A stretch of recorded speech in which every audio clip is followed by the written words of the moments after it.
ලංකාවේ ඉතිහාසයේ ප්‍රතිඵල මේක පාලනය කරේ විදේශිකයෝ නෙමෙයි අවුරුදු 75 මේ රටේ අපි ඡන්ද දීලා පත් කරපු දේශපාලකයෝ අපිට කරපු දේ. ඒ නිසා අපිට නැවත ආපහු කල්පනා කරන්න අවස්ථාවක් ඇවිල්ලා තියෙනවා. එකක් මේ අරුබුදේ ඇති උනේ කොහොමද කියන එක. දෙක මේ අරුබුදේ ජයගන්නේ කොහොමද කියන එක. ඒ සඳහා ලෝකේ අද අපිත් එක්ක ඉන්න නේපාලය, බංග්ලාදේශය, පාකිස්තානය, ඉන්දියාව වගේ රටවල් වල අත්දැකීම් මොන වගේද?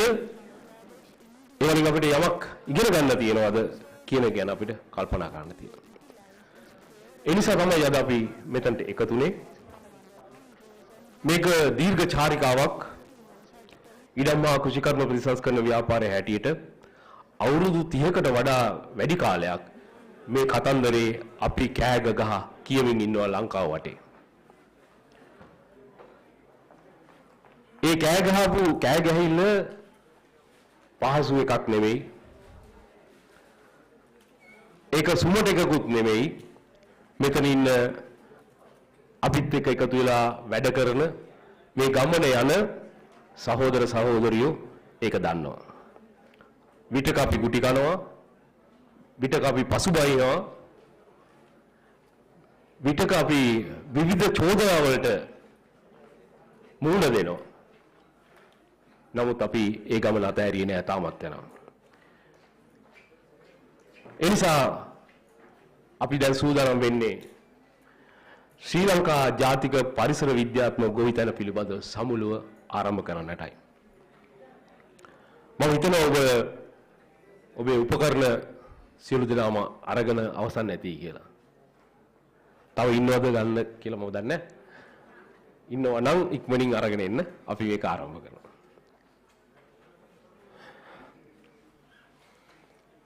හොඳයි. මම මේ කියපු කතන්දරේ ඉතුනේ අපි දන්න දෙයක් නිසා. Myself, because all of us who have gathered here today knew this concept very well. Within today, we did many things. We had an exhibition outside these premises. What we tried by this exhibition was to share some of our experiences. For the food crisis existing in Sri Lanka, there are certain solutions. So in order to implement these solutions, we have to work hand in hand together with other countries as well. There are lessons to learn from other countries and we have to share our experiences. But anyway, I don't think this limited time is enough to share enough experiences among ourselves. However, it was a good opportunity to have a discussion about that. I think it is high time we start this event today. I can see most of you are seated. And I think you have the headphones with you. If you didn't get a headphone, you can ask from the organizers and get one. Please be quick, so we can start on time.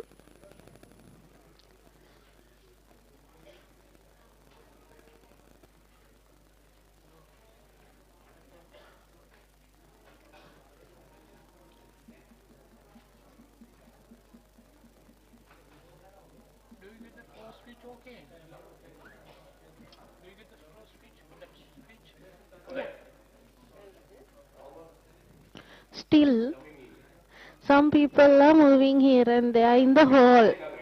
However, please be seated with your headphones. Since it is time taking, let's start the event. I would like to welcome all of you for this event. I would like to invite Ms. Maheshi Premachandra to host the event.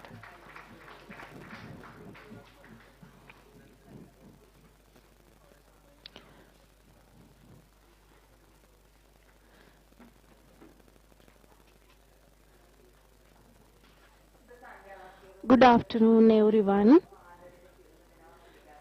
I warmly welcome all of you, especially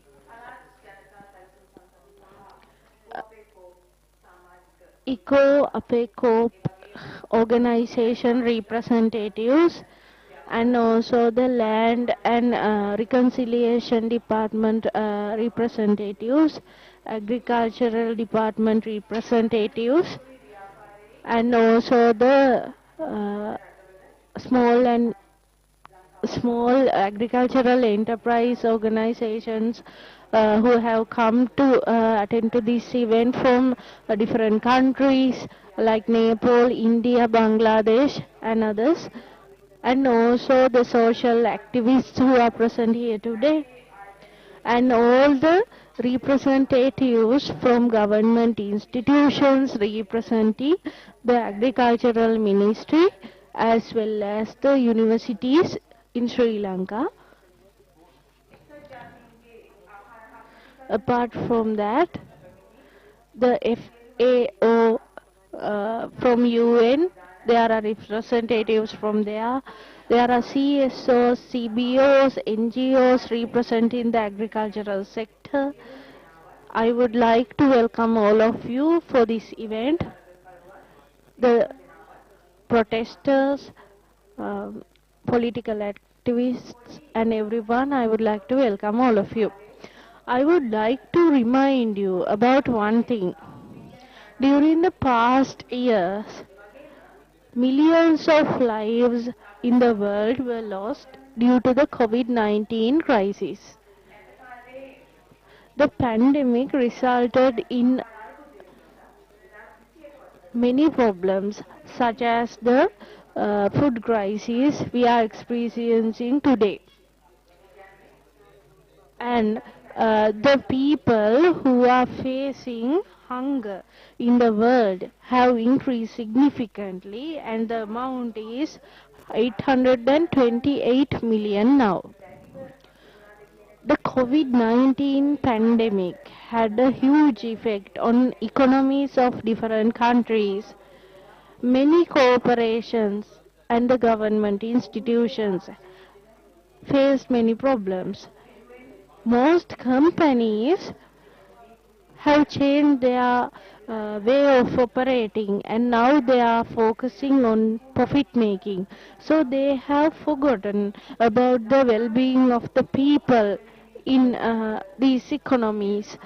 When the people are suffering due to the food crisis, they are unable to raise their voices in relation to social issues.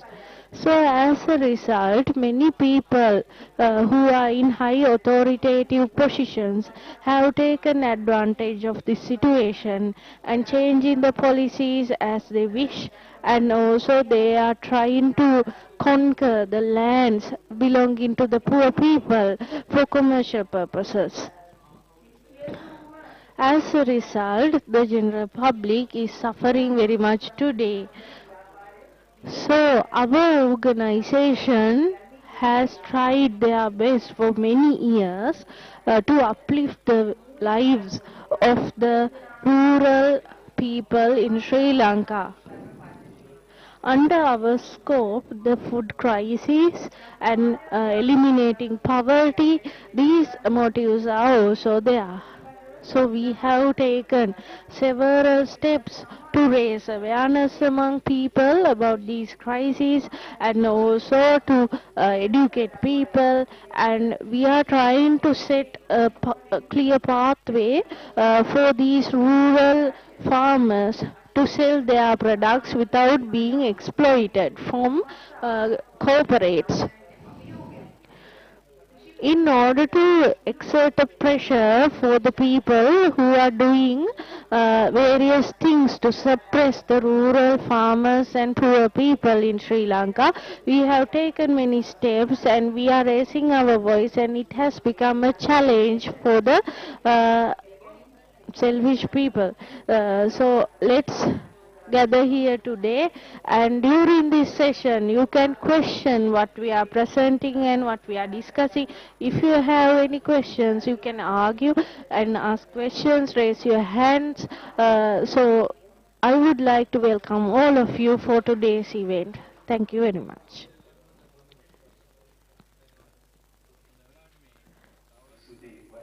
Thank you, Maheshi. Now I am going to invite La Via Campesina organization's representative, Mr. Rajkumar.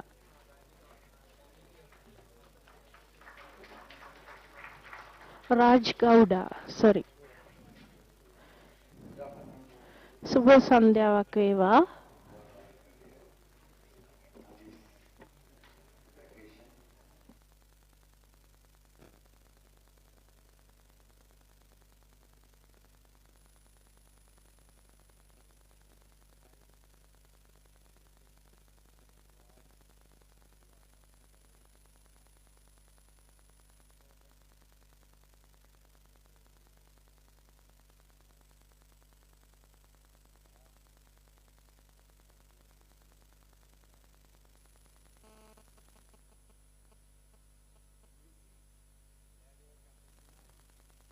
is an international organization which works for the betterment of farmers, indigenous people, working class, fisher folks, and it consists of 180 organizations from 80 countries all over the world. So La Via Campesina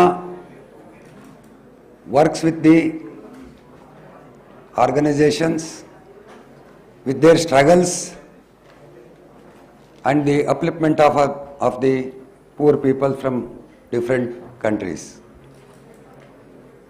So we are all know, after this pandemic effect, Sri Lanka also facing very hard days. So we farmers of this world has to feed all the peoples of the world, because you may know, but some countries have faced severe food problem on this pandemic occasion because of the agriculture pattern we are having throughout the world. This is the reason. Agriculture is a profession. It is to be better, it has to be better, it was to be better when it is practiced by individual families. When the capitalists taking over this agriculture to their benefits as industrial agriculture, the problem will arise. I will take India as the example for this. In India, 50% of the Indian population is now also practicing the agriculture. In that, 98% are family farmers.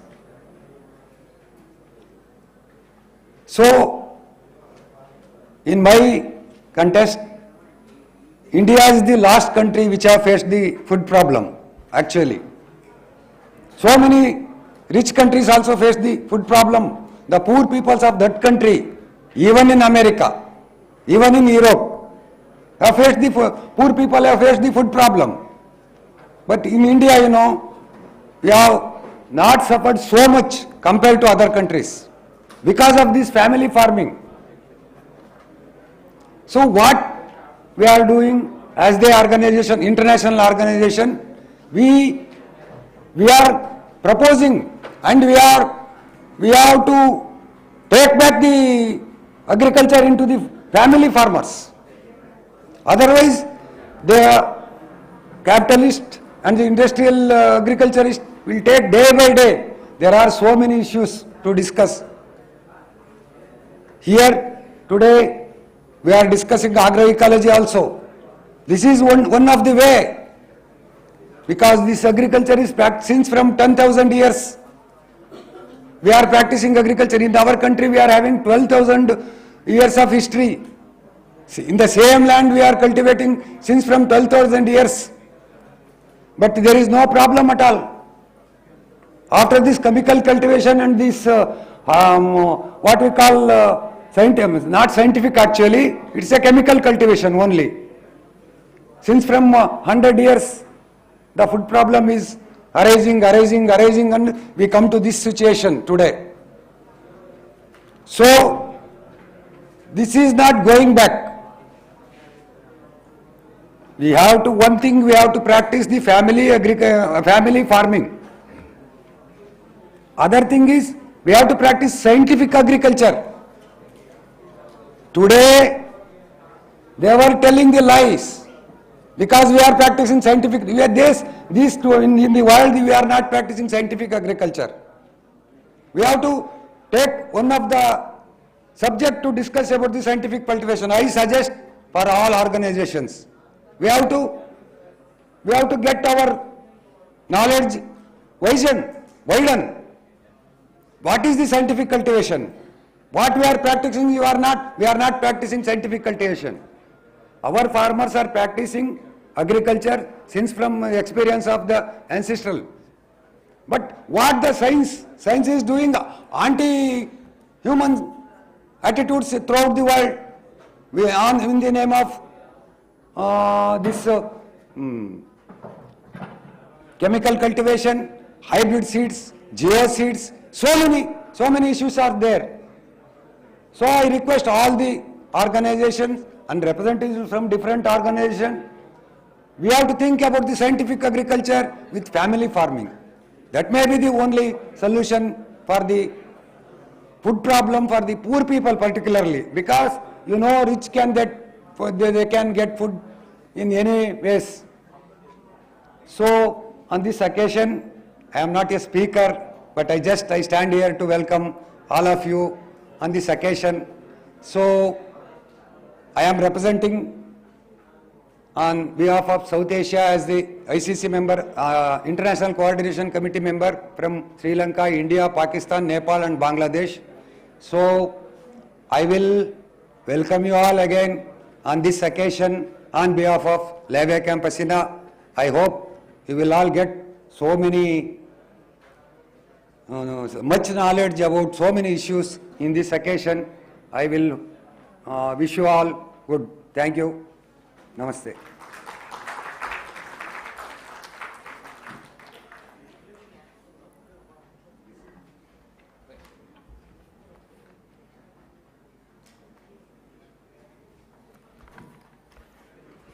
ස්තුතියි ඔබට.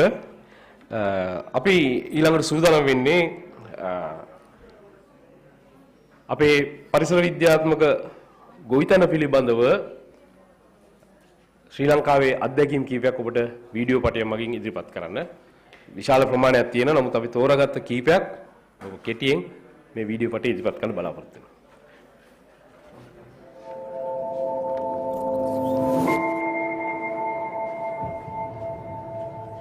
මේ කුෂිකාග්මේ ඉගෙන ගන්නපු කට්ටිය හිතන් ඉන්නෙම කඩෙන් අරගෙන මේ කුෂිකාග්මේ කොට දාන්න පුළුවන්. එහෙම එකක් නැහැ. මේගොල්ලොන්ට සබාදහම ඇතුලේ අවශ්‍ය කරන සියලුම දේ තියෙනවා. කඩෙන් ගෙන දාන්න ඕනේ නැහැ. කිසිදු වල්නාශකයක් මම අවුරුදු මේ කුඹුරුත් කරන්න පටන් අවුරුදු 3කට ගිට්ටු කාලයක් වෙන්න වැඩි කාලයක් නැහැ. මේකේ සියලු වල් වර්ග තියෙනවා මේ කුඹුරේ.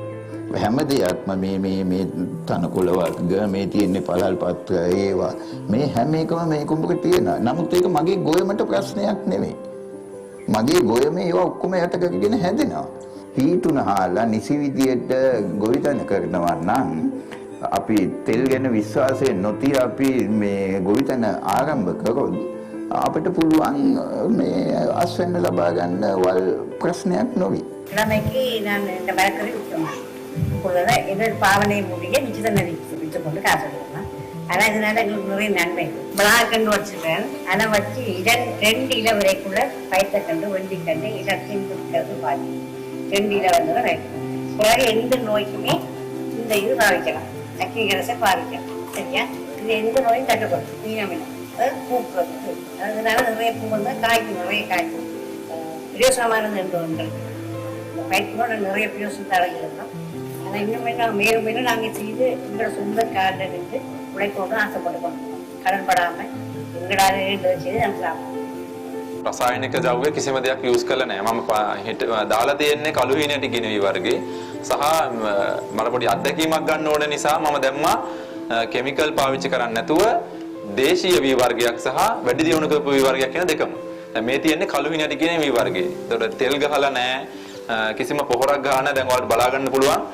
තනකොළ එක ගහක්වත් පේන්න තියෙනවා නම් බලන්න පුළුවන්. තනකොළ නැහැ. එතකොට මම කිසිම කිමිකල් වර්ගයක් යූස් කළා නැහැ තනකොළ මර්ධනය සඳහා. යූස් කරපු එකම ක්‍රමවේදය තමයි මම 3 පාර කාලා තමයි වැපරුවේ.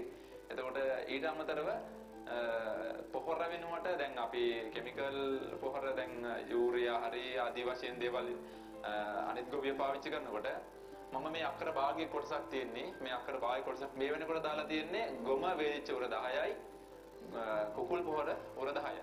ඊට අමතරව කිසිම දෙයක් යූස් කරලා ஒரு 20 பேர் எங்கள் குழுவாக நாங்கள் சேர்ந்து இந்த சேதனை பசலைகளை செய்து இதனூடாக நாங்கள் லாபம் ஈட்டுகிறவர்களாக இருக்கிறோம்.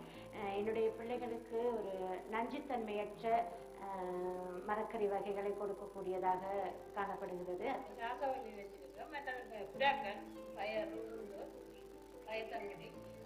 சுழற்சியாதோட செய்யறதால ஒரு பக்கம் தென்னையை வச்சு மற்றது இடம் உள்ள காலமாக செய்கிற பயிர்களுக்கு இடம் கொடுத்துருக்குறோம். அதுக்காக நாங்கள் சாப்பாட்டுக்கு எங்களுக்கு எவ்வளவு தேவையோ அத்தனை பயிர்களையும் செய்கிறோம். அதுக்காகத்தான் துண்டா கொஞ்சம் கொஞ்சமாக செய்கிறோம். ஒரே பயிரை செய்யலாம். வீட்டு தேவை மற்ற கூடின பயிரில் செய்கிறத வந்து வியாபாரத்துக்கும் எடுக்கிறோம். மண்புழம் தான் அந்த கூட்டது போட்டுனாங்க. அப்போ அதான் நிலத்தில் போட்டு மற்றது மாட்டு சாணியை நாங்கள் செட்டை வட்டியெல்லாம் கொண்டாந்து மறையில் போட்டு உழுது நிலத்தை பண்படுத்தி வச்சிருக்கோம். அப்போ அதில் இருந்து நாங்கள் ஒவ்வொரு போகத்தனை செய்கிற நேரம் அந்த மண் நல்ல இதாக கொடுக்குது. எங்களுக்கு ஊட்டச்சத்தை கொடுக்குறதுக்கு நாங்கள் அந்த உரம் பாவிக்கலாம் கூடாது. ආවනික පොහොර යොදලා හොඳ අස්වැන්නක් ලබා ගත්තා. කෘෂි රසායනික ද්‍රව්‍ය මේ නිසා අපිට ගොඩාක් සල්ලි වියදම් වෙනවා. රසායනික පොහොර ගන්න අපිට වස්තුවක් නැහැ. අපි අපේ ශ්‍රමයෙන් අපේ පරිසරයේ තියෙන දේවල් එකතු කරගෙන පොහොර හදලා එතකොට දියර පොහොර වර්ග කොළ වර්ග වලින් ඒවා නිෂ්පාදනය කරලා ඒ වගේ තමයි මේ වගාවන් වලට යොදන්නේ. අපි හේන් ගොවිතැන් කරනවා. කව් පිමුන් රට කජු හොඳු බඩ ඉරිඹු වගා කරනවා. ඒවා තේරෙටම අපි යොදාගන්නේ කාබනික පොහොර. ඒ වගේන් වසවිසෙන් තොරව අපේ ළමයින්ට අපි ආහාර නිෂ්පාදනය කරගන්න පුළුවන්. හොඳ සෞඛ්‍ය සම්පන්නව හොඳ ආහාර රටාවක් එක්ක අපේ ළමයින්ට හොඳ පෝෂණයක් ලබා දෙන්න අපිට පුළුවන්.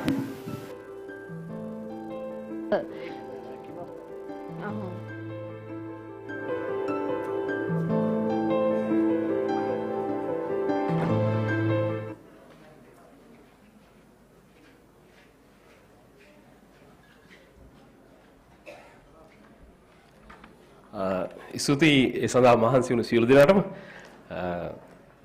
මම හිතන්නේ අපි ඊළඟට කතා කරන්න යන්නේ ටිකක් වැදගත් කාරණයක්. මේක ඇත්තටම මේ ඔය සූරසේන මහත්තයාගේ භාෂාවෙන් කියනවා නම් මොන මගුලක්ද අපිට උනේ කියලා. ඉතින් මේ එක කතා කරන්න යන්නේ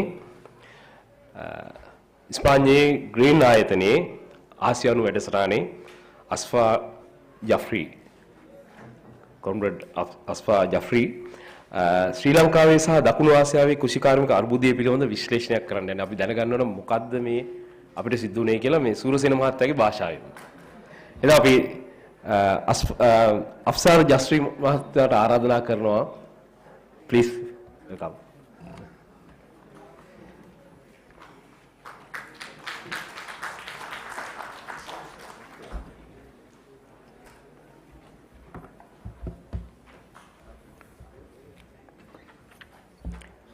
Good afternoon, everyone.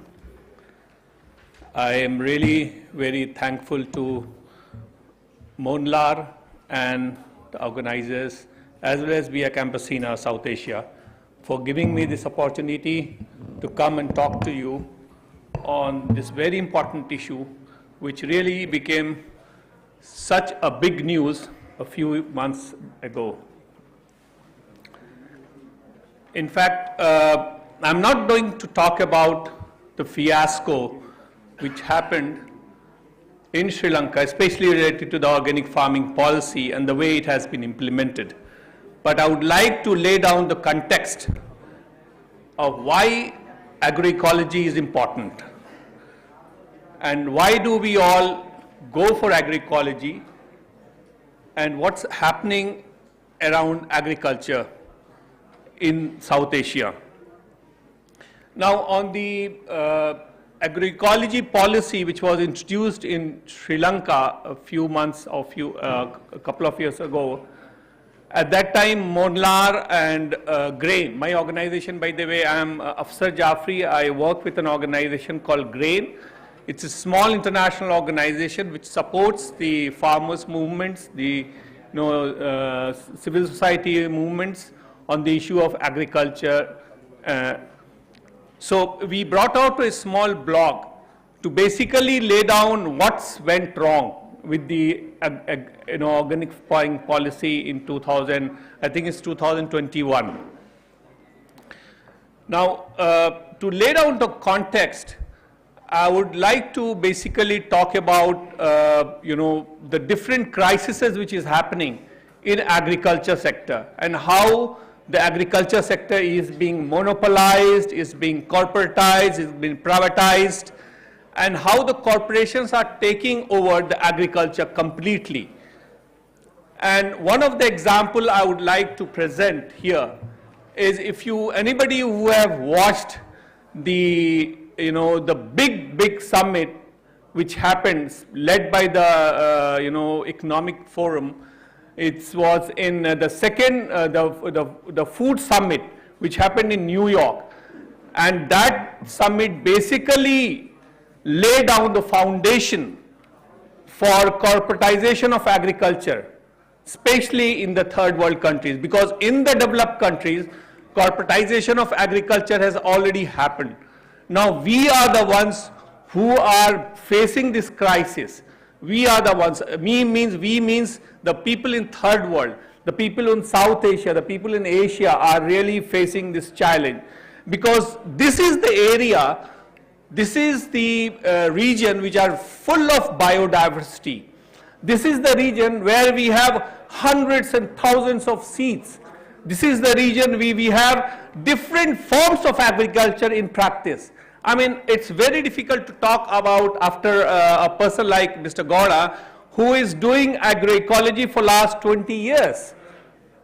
I mean, he can tell you what is good about agroecology and what is bad about the conventional agriculture, because he has practiced both the systems. I am just a researcher. I can only talk about what I study, what I analyze through my readings and through my writings.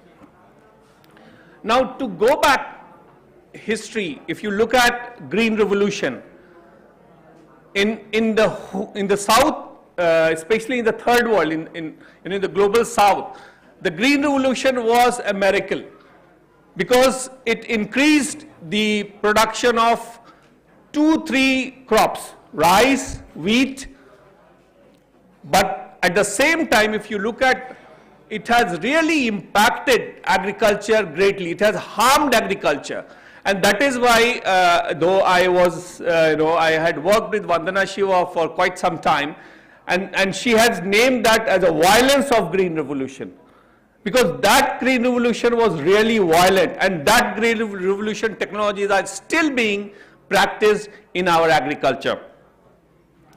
So Green Revolution was nothing but a sort of a chemical input trap.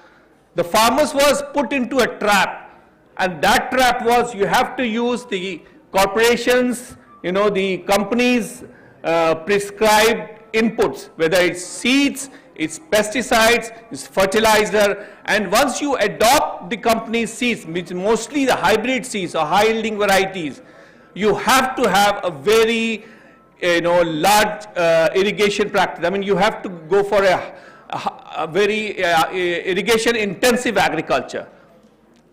So I can talk about a lot what's happened after the Green Revolution, because we lost a large number of local varieties.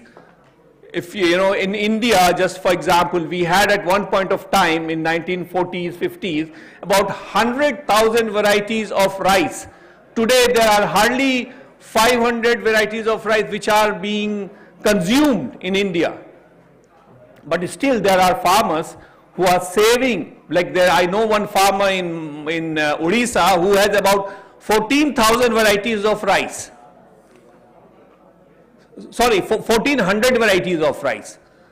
And so there are very deep impact of agriculture, chemical agriculture or green revolution, which we also call it industrial agriculture.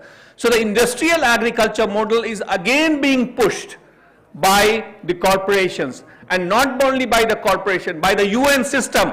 I'm using the word UN system, by FAO, because they are the ones who organized this meeting which used to be in Davos. It was taken to the New York in the second food summit, and there the whole agenda was to corporatize agriculture.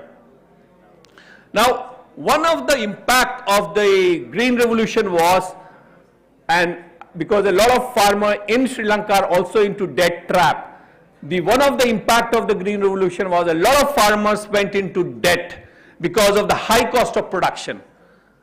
Even today I was talking to one of my colleague Nawaz. He said in Karnataka the rice farmer still spend around 100,000 rupees, which is 1 lakh rupees, in 4 acres of rice farm. Can you imagine? Rice farm is, in rice farm, farmers are spending around 100,000 rupees. At one point I remember there was hardly any expenditure in rice farm because the seeds were ours. The farmers used to save seeds. Farmer used to have their own, biopesticide, biochemicals, and they were not dependent on anybody. But today, in Green Revolution, the farmers have got completely dependent. I was sitting in Andhra Pradesh few years back. I did a lot of research on the farmer suicides. I was sitting in a small shop of pesticide in Andhra Pradesh, and for some time the shopkeeper, he went out, and one of his small kid, his son, came and sat on the on what you can say gulak, on the farmers on the shopkeeper's place. And then few farmers came in, and then they asked they have some problem, and this small kid, hardly 7-8 years old kid, he gave them some pesticides.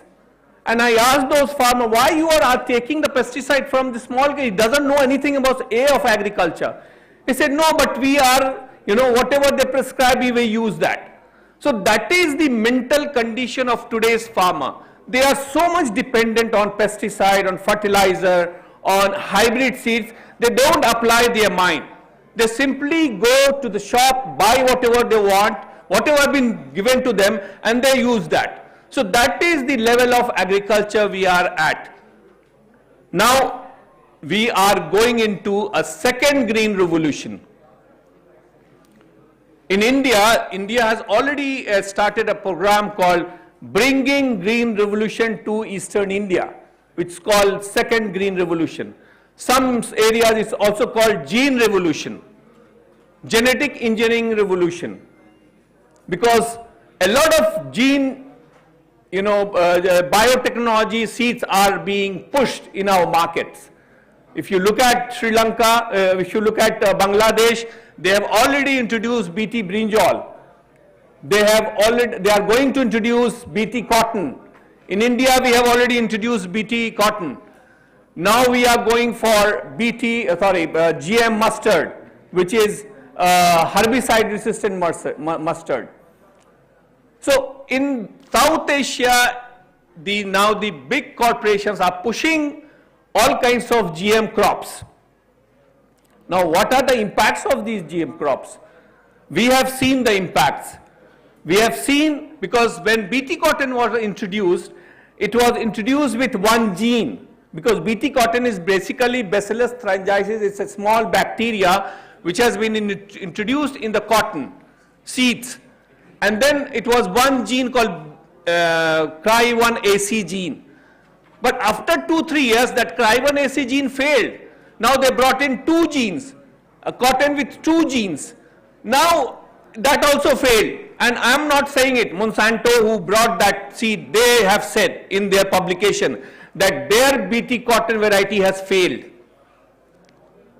So if similarly, we have seen in Bangladesh, the BT brinjal has failed. Ubnik is an organization who did a very extensive report on BT brinjal in Bangladesh, and they have proved that BT brinjal has failed in Bangladesh. So the gene revolution is failing. It's failing everywhere, not only in South Asia. It's failing in US, it's failing everywhere. But there is so much of corporate push, there was so much of money involved that, you know, the government are forced to allow GM. They are forced to allow GM in our countries. And that is why India, despite so much protest, the government of India has allowed GM mustard. Now it has already been introduced in India. So there is a lot of report. I mean, you can find hell a lot of report on the ill effects and the failure of GM in India. Now, but the same gene revolution is now coming back, and it is being in Sri Lanka. I heard that the government is under pressure to allow import of GM food. And how they are allowing it? There are very strong regulations in Sri Lanka also, as far as I know. There is very strong regulation not to allow GM food. But what they are doing, they are trying to tinker with it. They are trying to put pressure on the government to deregulate. That's what has happened in India. India, we have a GES, a Genetic Engineering Approval Committee, which is the authority to allow GM crops. But now they are deregulating it. We have allowed import of GM feed for chicken and for animals through the plantation, through the Department of Dairy and Animal Husbandry. How come the Dairy and Animal Husbandry Department gave permission for import of GM seed when the GSE is the key authority? It is being mandated by the GMO rules 1989 that only GSE will allow. So that's how the US pressure is working, and they are trying hard to deregulate, to weaken all the GM related rules. And that's what is going to happen in Sri Lanka as well. You will be forced to feed on GM food, and that is a standard model. If you look at Africa, whenever Africa was in crisis, a food crisis, US through the World Food Program, WFP, they send food to Africa, and it's all GM food. It's all GM food which goes to Africa. So that is the thing which is coming back, and we have to be very, very alert. Now I am going to basically, now what is happening is that now a lot of other, for example, GM mustard is a herbicide resistant. Herbicide resistant means when you apply herbicide, which is glyphosate or glyphosate, then only that crop will grow, otherwise it will not grow. And it's a carcinogenic, it's a proved carcinogenic. And a lot of farmers in US have put, legal cases against Monsanto, against Bayer for, allowing this kind of herbicide resistant crops in US. But still that the same is being pushed in India. We have not learned much. Now, but there is another important issue which is also coming. Today we know when we are using this pesticide and fertilizer, we know that we are buying this pesticide from this shop or that shop. But now a new phase is coming in, and its phase is called digital agriculture.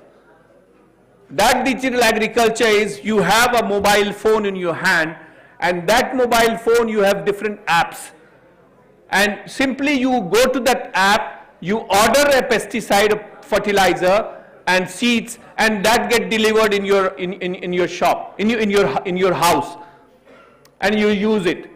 But you really don't know who are the people who are behind it. If there is a problem in your field, there is a pest problem, a disease, you simply go and take a photograph and send to that app, and they will tell you what to apply. So the extension department, which every country in India, in South Asia we had, that extension department is disappearing. Now what is happening? The extension department is in your hand, in your phone. But you don't know who are the guy who are giving you all the prescriptions regarding the, which pesticide to use, which fertilizer to use. So that digital agriculture is being introduced in the whole South Asia, everywhere. But there are some positive aspect also. I think Kanyanji, who is sitting here, will tell you he has developed a crop fit app. But the fact of the matter is that we are going for more and more corporatization of agriculture, and that digitalization is basically a tool for this corporatization. They are developing those kind of tractors. There are tractors by corporate companies who have all the sensors, who have cameras and everything, and when they go to the field, they take photographs. And they transmit all those information from your field to the company. So whatever crop you're growing, whatever pesticide you use, whatever fertilizer everything is being transmitted to the company. And if anything happened with the tractor, if the tractor, break down, then you cannot touch that tractor. You have to allow only the company fellow to come and do whatever they want to do to make it fit for operation. So this is the kind of digitalization which is happening today. Now, I will also, but there is another phase it's coming in the digitalization. What is happening earlier, it is the agriculture company who used to farm. Now who are the big farmer now? Microsoft. Can you imagine? Microsoft is very much into agriculture. Google is very much into agriculture. Facebook is very much into agriculture. They are the ones who are doing the big farming. They are the ones who are developing all the apps. They are the ones who are tying up with the big companies. Google and Microsoft has tie up with Bayer, Monsanto, Syngenta, and they are the ones who are prescribing what kind of pesticide you should use, what kind of fertilizer you should use. So this is the new phase of digital agriculture which is coming in, and we have to be very, very careful with that. Another important issue which is, I think it's the heart of everything, is the issue of seeds. We are seeing in this age a new kind of monopolization of seeds which is happening.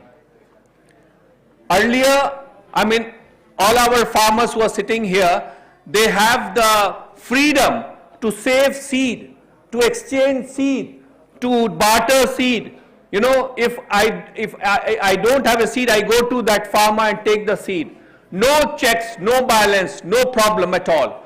But now you have several regulations coming in to have total control over seeds. And that regulation is coming through bilateral trade agreements. The bilateral trade agreement, like Sri Lanka is, I heard that Sri Lanka is going to sign a FTA with China. India has signed several FTAs, but there are two FTA which I would like to mention here. It's like the FTA with United Kingdom and FTA with European Union. And both these FTAs have provision that India should accept UPOV, Union for Protection of Plant Varieties. And that UPOV means, UPOV is an international treaty. It's which is about plant varieties. So earlier there are different versions of UPOV, 1968, 1972, 1991. But the latest version, which every new member who has to join, is UPOV 1991. And UPOV 1991 is nothing but patenting of seeds. The country who will sign UPOV will have to give patent on seeds. And patent of seeds means you cannot save seed, you cannot exchange seed, you cannot reuse seeds. And I'll just give you one example from our own region, from India, where potato farmers, 11 potato farmers who were using Pepsi variety of potato, when they saved some seeds of potato and then replanted it next year, they were taken to the court and the Pepsi demanded 1 crore rupees compensation from each of those 11 farmers. Can you imagine 1 crore rupees compensation?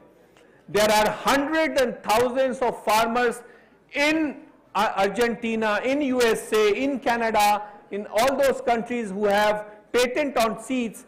They are all facing all kinds of lawsuits.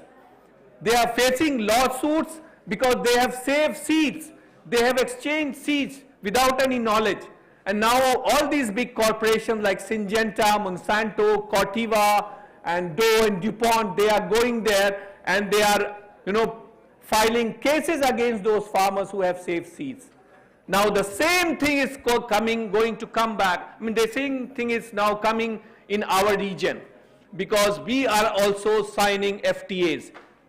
We are also, India is already signed an FTA with Australia, with ASEAN, with several other countries. There are several FTA in pipeline.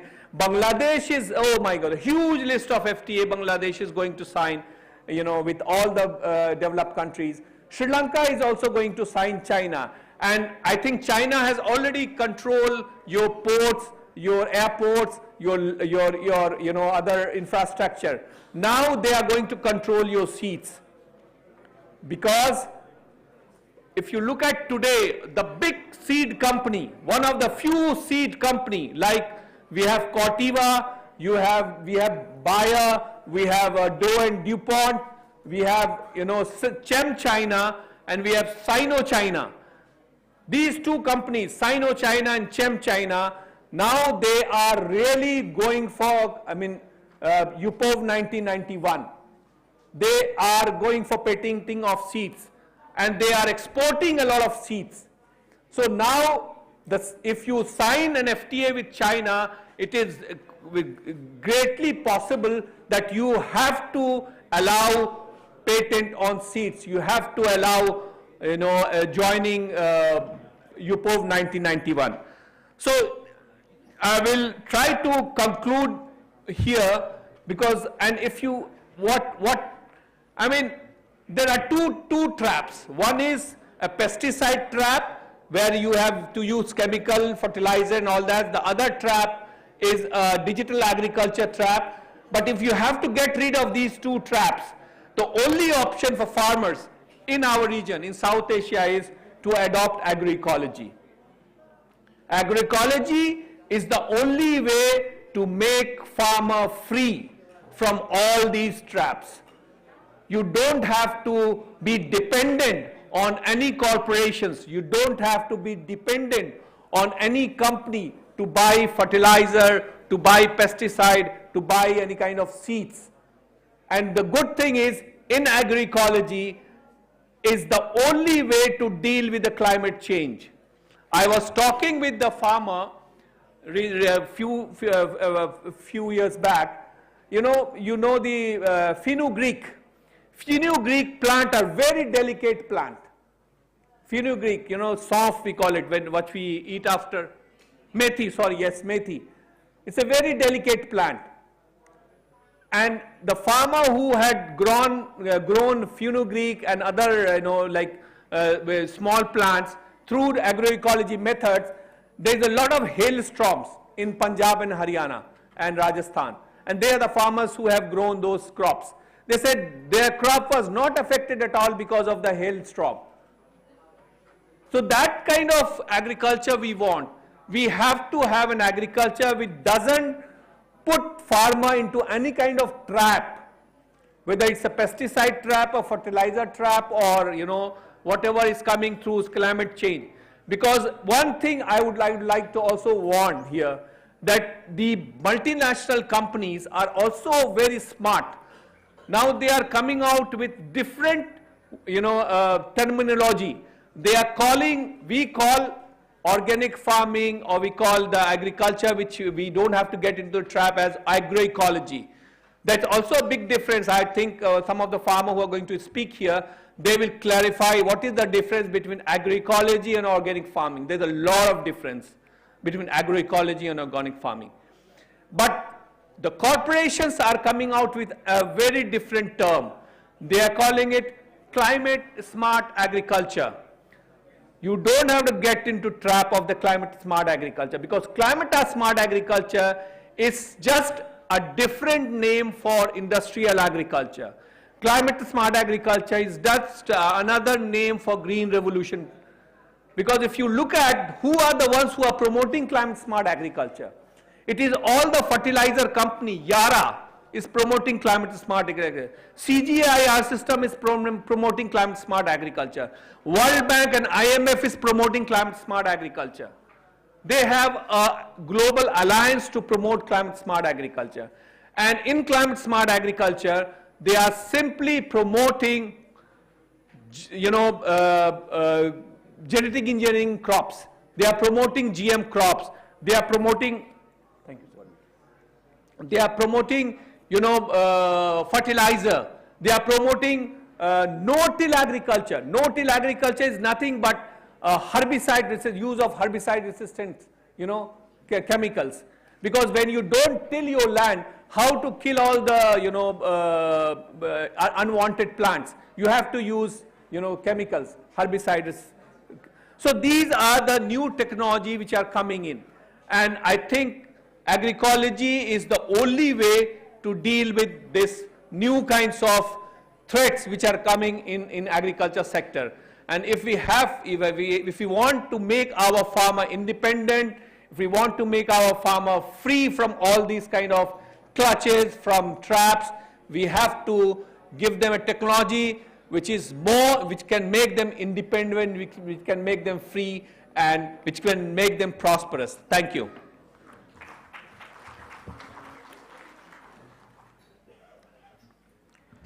Thank you, Jeffrey. ස්තුතියි ඔබට. මම හිතන්නේ මේ කතාව අහගෙන හිටපුවාම when listening to that discussion, that speech,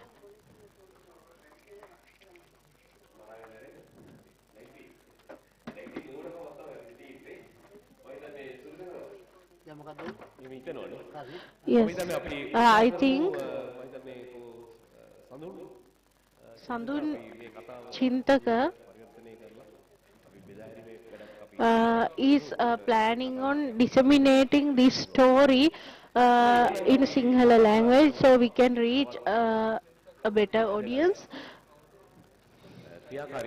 Now we are going to do something special. Now we are going to invite a very active young person.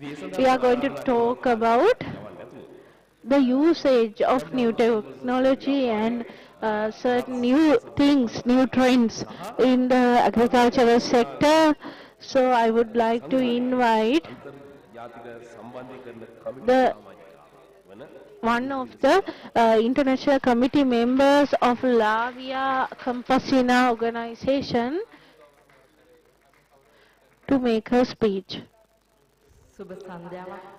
Good afternoon, everyone. It's a great pleasure to see your faces here today. All the South Asian organizations have participated to this event today. So this forum is a great pleasure for me. It was a result of a hopeful journey we started many years back.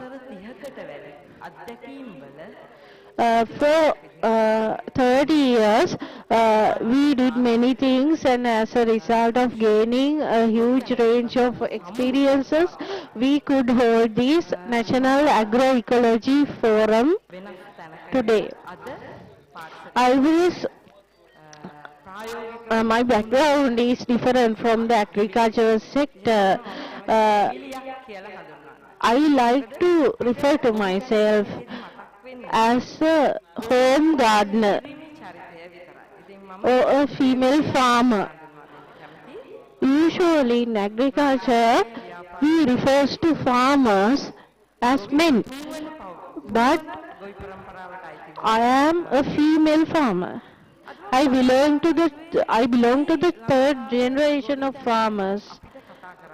In Sri Lanka, why we are supposed to discuss about the agriculture? I think the representatives present here today mentioned that all over the world the agriculture is facing many challenges. The agriculture has changed a lot. The technological commercial agriculture is the source of providing food for people in the world. Along with the industrialization, there was a huge development in the agricultural sector, and introducing new seeds and exchanging the seeds has changed the agriculture in the world a lot. However, still we face many challenges like hunger and poverty.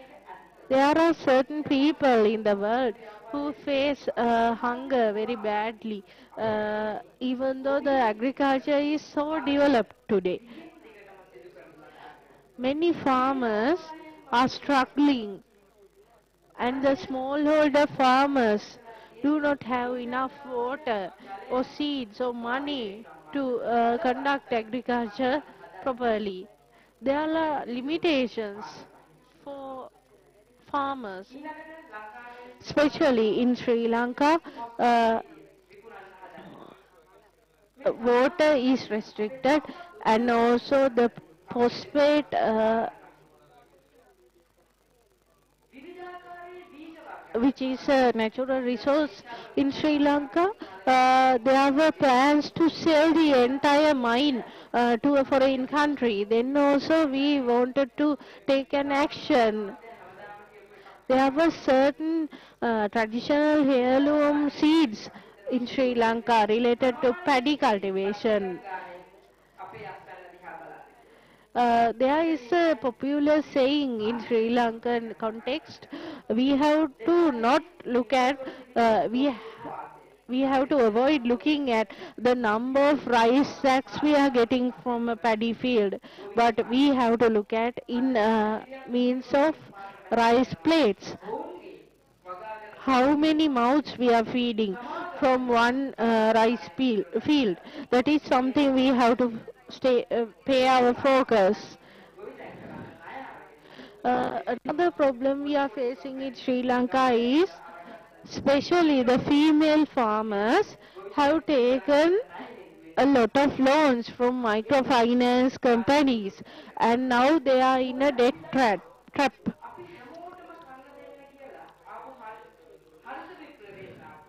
The green revolution, which introduced many types of seeds, saying that the yield would be very higher, that was not a success. The hybrid seeds are a risky mode of agriculture. The gene technology has also affected the Sri Lankan agricultural sector very much. We are talking about golden rice also now. The introducers are saying that golden rice can feed many people, but that is not true. So these topics are under discussion in Sri Lanka. So something I want to highlight is all over the world, the massive production is conducted by smallholder farmers. It's just not the plant related agricultural crops I'm talking about. I'm talking about animal husbandry and also certain plant related products that are used for other purposes as well. We are saying uh, we have a misconception about the agroecology. People think that agroecology means cultivating crops without using chemicals, but that is not true. Agroecology refers to different concepts. One is we have to have a cost benefit analysis, and we have to adopt mechanisms that bring a huge yield when compared to the cost we are incurring for a farm. There are many methods in relation to these cultivation methods, but rather than talking about systems and methods, we should talk about uh, newer ways of cultivating by spending less. We have to identify what is required for the economy. For items do we have the demand, then we cultivate that item. So we don't have to commit suicide when we can't sell our products. We have to reduce the cost of production in the agricultural sector. We are always talking about reducing the cost of production in relation to the industrial sector, but we are not talking about the same concept in relation to agriculture. That is something we have to change.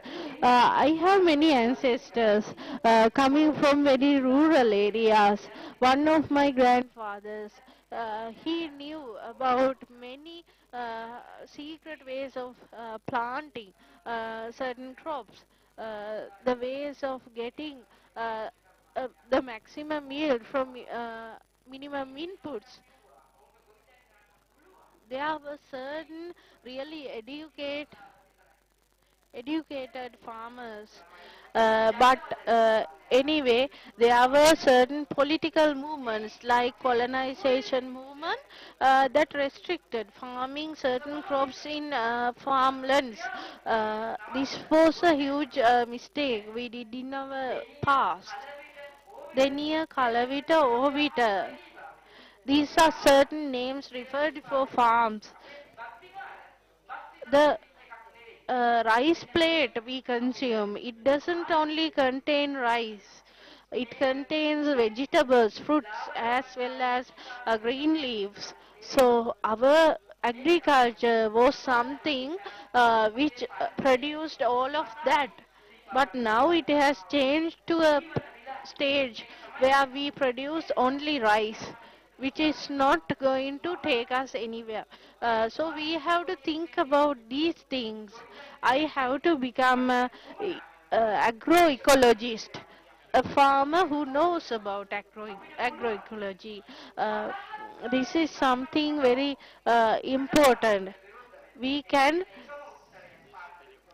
uh, stand against certain laws and regulations imposed by the uh, government.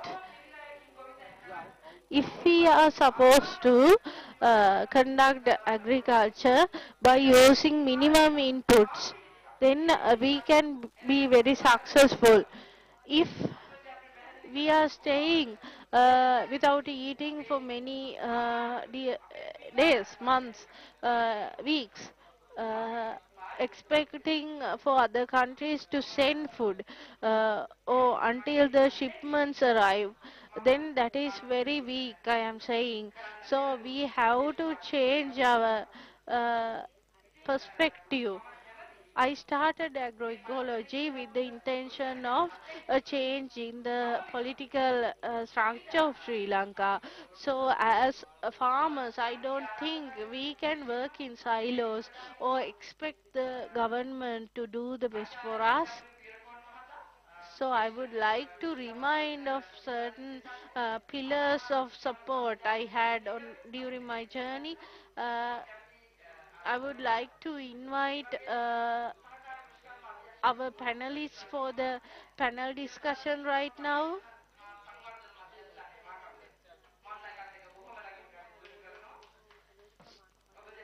Uh, I would like to invite the panelists to the stage to conduct the panel discussion now. I have mentioned many times about the services performed by them.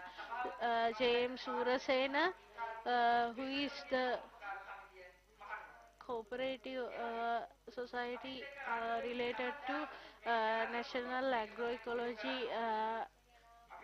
movement in Kandy, and also MK Jayatissa, who is from the who is the president of Monra, and also Mr. Jayatissa to come to the stage, and another person we met in a forum like this. She mentioned in that forum that we cannot do this if we are stuck in the debt trap. Uh, Her name is, sorry, she didn't mention her name. Uh, as Monra, representing Monra, I am inviting another person who did a huge service for communicating these new methods of agriculture to rural people. That is Manoj Jayatisa. I invite everyone to come to the stage, the panelists.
මම හිතන්නේ අපිට අපිට panel එක පටන් ගන්න පුළුවන්. I think we can start the panel discussion. I would like to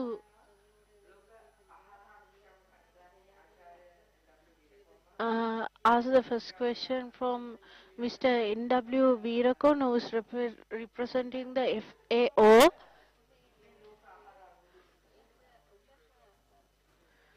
Can we solve this world food crisis? Yes, we can. There are challenges, but that is something we can do.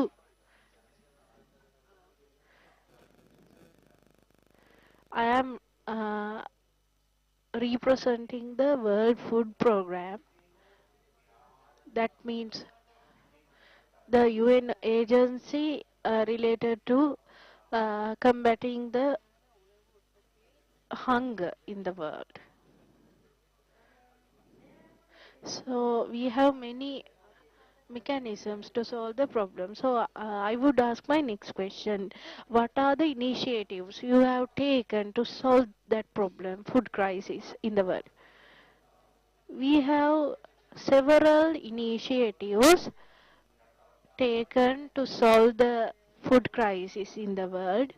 We have identified certain vulnerable communities in the world who suffer from hunger as well as food crisis, and we have created awareness campaigns to make the people understand about the diversity of the food items we consume. So we are educating the people, the vulnerable communities, and those who do not have no proper understanding about the nutrition to consume certain food items that should be consumed minimally, but these food items give them the proper nutrition. And in order to in order to cultivate certain crops in a way that minimizes the damage done to the economic system or the agricultural system, we have introduced many new technologies to maximize the yield, and we have educated the people about the efficiency of inputs used in agriculture. The inputs used in agricultural processes must provide a huge yield. That is when we can feed a lot of people from the produce we are getting from the agricultural fields. So you can use chemical fertilizer, natural fertilizer, and many other methods to increase the crop yield. There are certain scientific discoveries as well in relation to finding better crops that give higher yield. We have to provide the proper ecosystem for these crops to grow so they give a higher yield. And we are promoting the idea of cultivating without minimal chemical usage. There are certain activists uh, who have joined with us to increase awareness among the general public about carbonic fertilizer, organic farming, and many other methods. Thank you very much. We would like to know another thing. I want to know about the government intervention in relation to the initiatives you have taken. Yes, the government has always been a catalyst and they have provided us support in these initiatives, and especially it was very easier with the government support to identify the vulnerable groups and the statistics related to these people, and when distributing the food and other supporting materials to these people, the government was a huge supporter. And there are several government agencies that work with us in making these initiatives a reality, and we have provided chemical fertilizers here like urea to certain provinces in the northwestern province of Sri Lanka, northern province, eastern province, especially the Kurunagal district located in the northwestern province in Sri Lanka. We had many events planned together with the government. Then let's focus on Mr. Pradeep Ranasinghe, who is a representative from the research institution related to sustainability agriculture.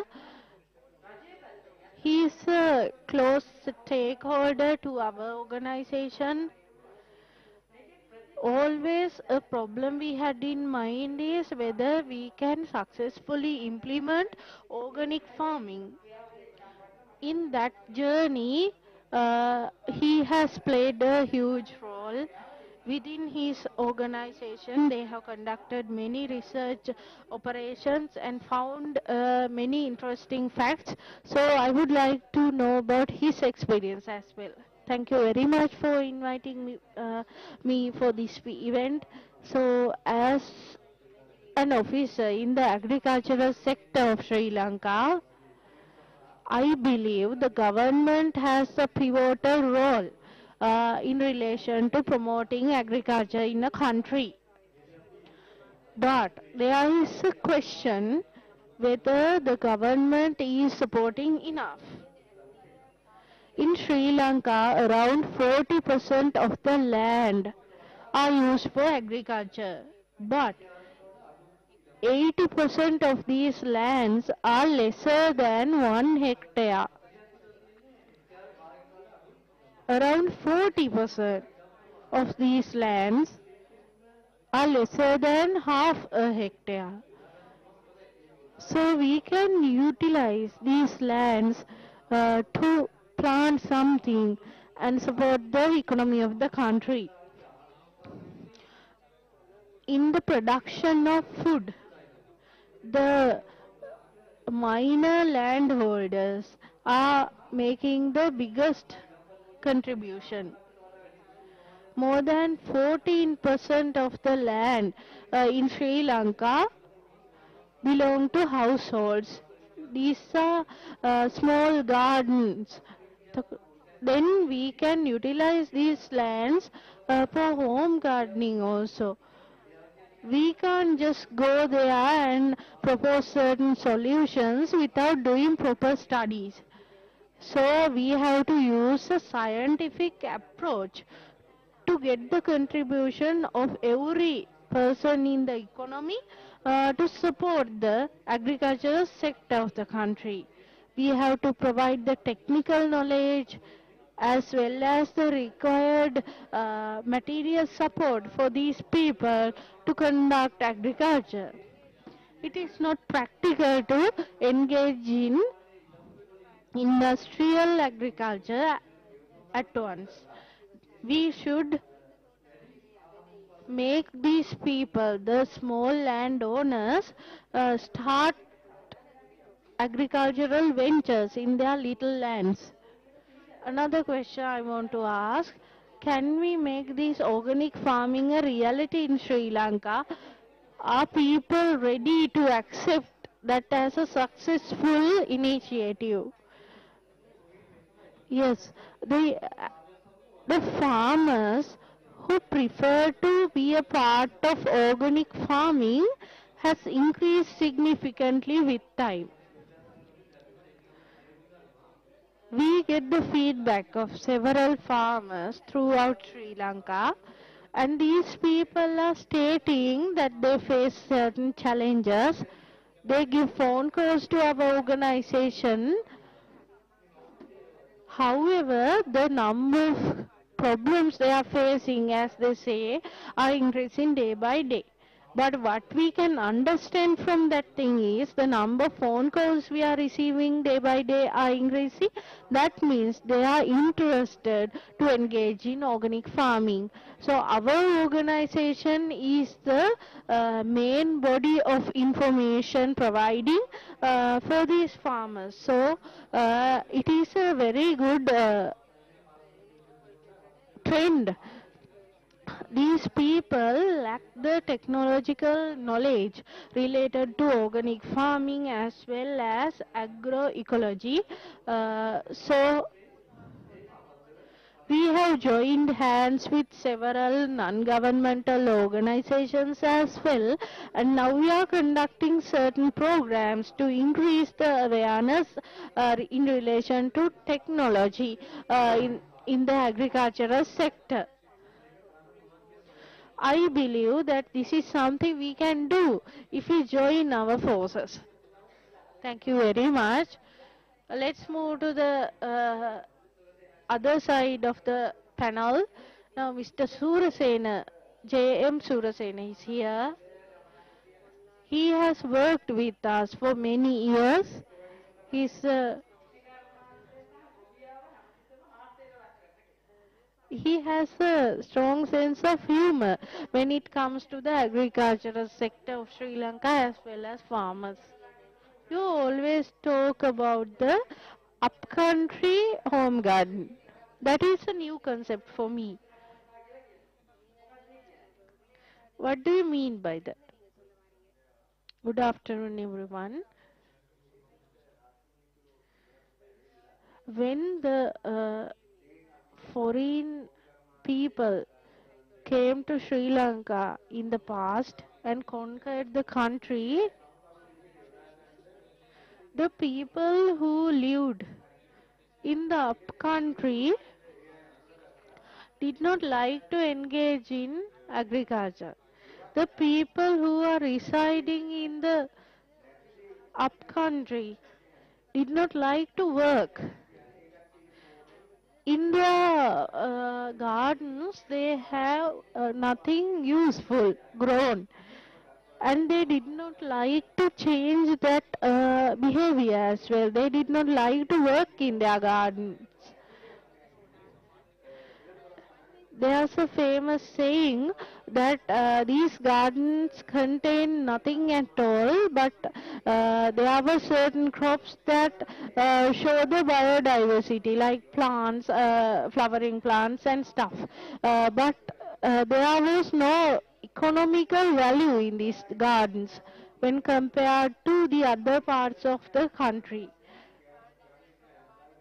So, when implementing certain agricultural reforms in Sri Lanka, it was very hard to get the contribution of the upcountry farmers because they did not like to change their status quo and they like to remain farming the same crops they used to farm uh, back in the historical times.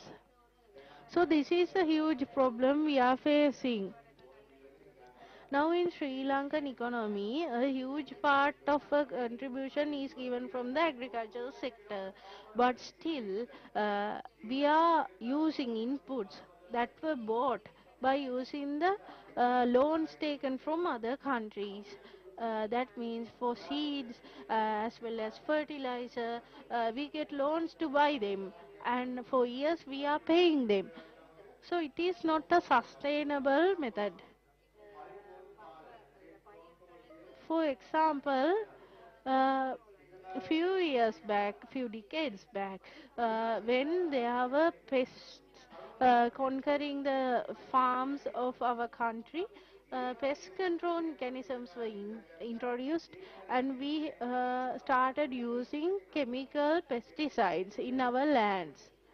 Later, another concept was introduced which was referred as uh, i- integrated pest management. Now, another stage has come, that is ecological pest management. So, what I have to say in conclusion is this agricultural method we are following in Sri Lanka is not sustainable at all. We have to consider the entire economic sector as a system, and we have to utilize the scientific knowledge we gain from research and findings and use that knowledge into practice. We have many issues in relation to implementing these scientific findings and recommendations in Sri Lanka. So we have to overcome those challenges. So I would ask a question. Do the farmers believe what you are saying? Yes, they believe. They are now changing their perspectives. They understand what I am saying. But anyway, there are challenges like these people are not supposed to do these things by their own. They have to buy certain things from the market in order to make these things a reality. For that, we need a social enterprise which involves these people together. Can I ask whether you have started this process now? Yes, we are in the initial stage of starting a social enterprise. We have already established a cooperative society where farmers with scientific background are joining hands to change the economic condition of Sri Lanka, and certain activists who are working towards eliminating climate change crises are also taking part in this process, and certain economists are also there. So I am proposing that a cooperative society is not very useful. A cooperative society is not formed by the need of the people who are building it. We always it was established based on the requirement of another party. So we have to come to a stance that we establish a cooperative society which benefits the people. Now we are going to move to the next speaker of the panel discussion. We were discussing about the independent movement of farmers. Why you are bringing this kind of topic into the scene when agricultural field is facing many problems? Yes, before answering your question, I would like to thank every one of you for inviting me for this event. My experience is my father used to be a farmer. My grandfather was also a farmer. From my mother's side also, all the ancestors are farmers. I have listened to many historical stories. All of them are stating that they faced a really tragic end, even though they were based on agricultural backgrounds. Even though we are talking about self-sufficiency in Sri Lanka, back in the times of kings and queens, many years back, even after getting conquered by British, Portuguese and Dutch, still Sri Lanka was not a self-sufficient economy. The farmers always faced a lot of problems.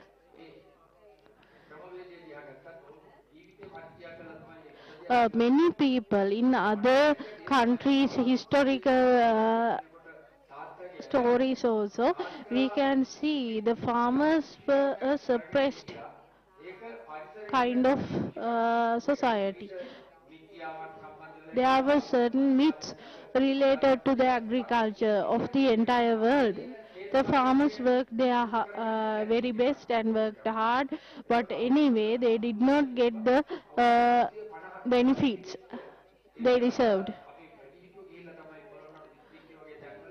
In areas like Polonnaruwa in Sri Lanka, the people had many methods of cultivating.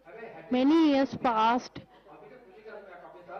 but they cannot show, our ancestors cannot show a success in the agricultural sector of Sri Lanka. Many new crops were introduced. For example, the traditional heirloom rice species were not used anymore in Sri Lanka. Certain species that were imported from other countries like Thailand were used. The educational system also did not focus on educating the farmers. They were not educated about methods of increasing the yield. And these people did not know anything about debt or loans. Their financial literacy was very less. Some people committed suicide by jumping to a running train and also consuming pesticides or by hanging themselves. The politicians had a very insensitive perspective in relation to these suicides. They mentioned that the farmers commit suicide for fun. In certain governments, there were mechanisms to introduce policies to abolish the loans taken by these farmers. Then there were questions arising in our minds whether the agricultural methods we followed are right or wrong. Many farmers have the idea that we cannot be successful by being farmers. Around 29 petitions were presented to the government in 1990s, and as a result, certain policy reforms came into practice which supported the sustainable agriculture. Around 13 people gathered together and protested against the government initiatives of unsustainable agricultural practices. The price increase related to agricultural inputs was reduced as a result of that protest. But what I am trying to say is, the government at any point they are not ready to implement the things we are asking for. They have different agendas. I'll explain by using a small example. The agriculture needs NPK. NPK means 3 types of chemical fertilizers. Lee Hardy, a scientist in 90s, found out these types of fertilizer. He cried and said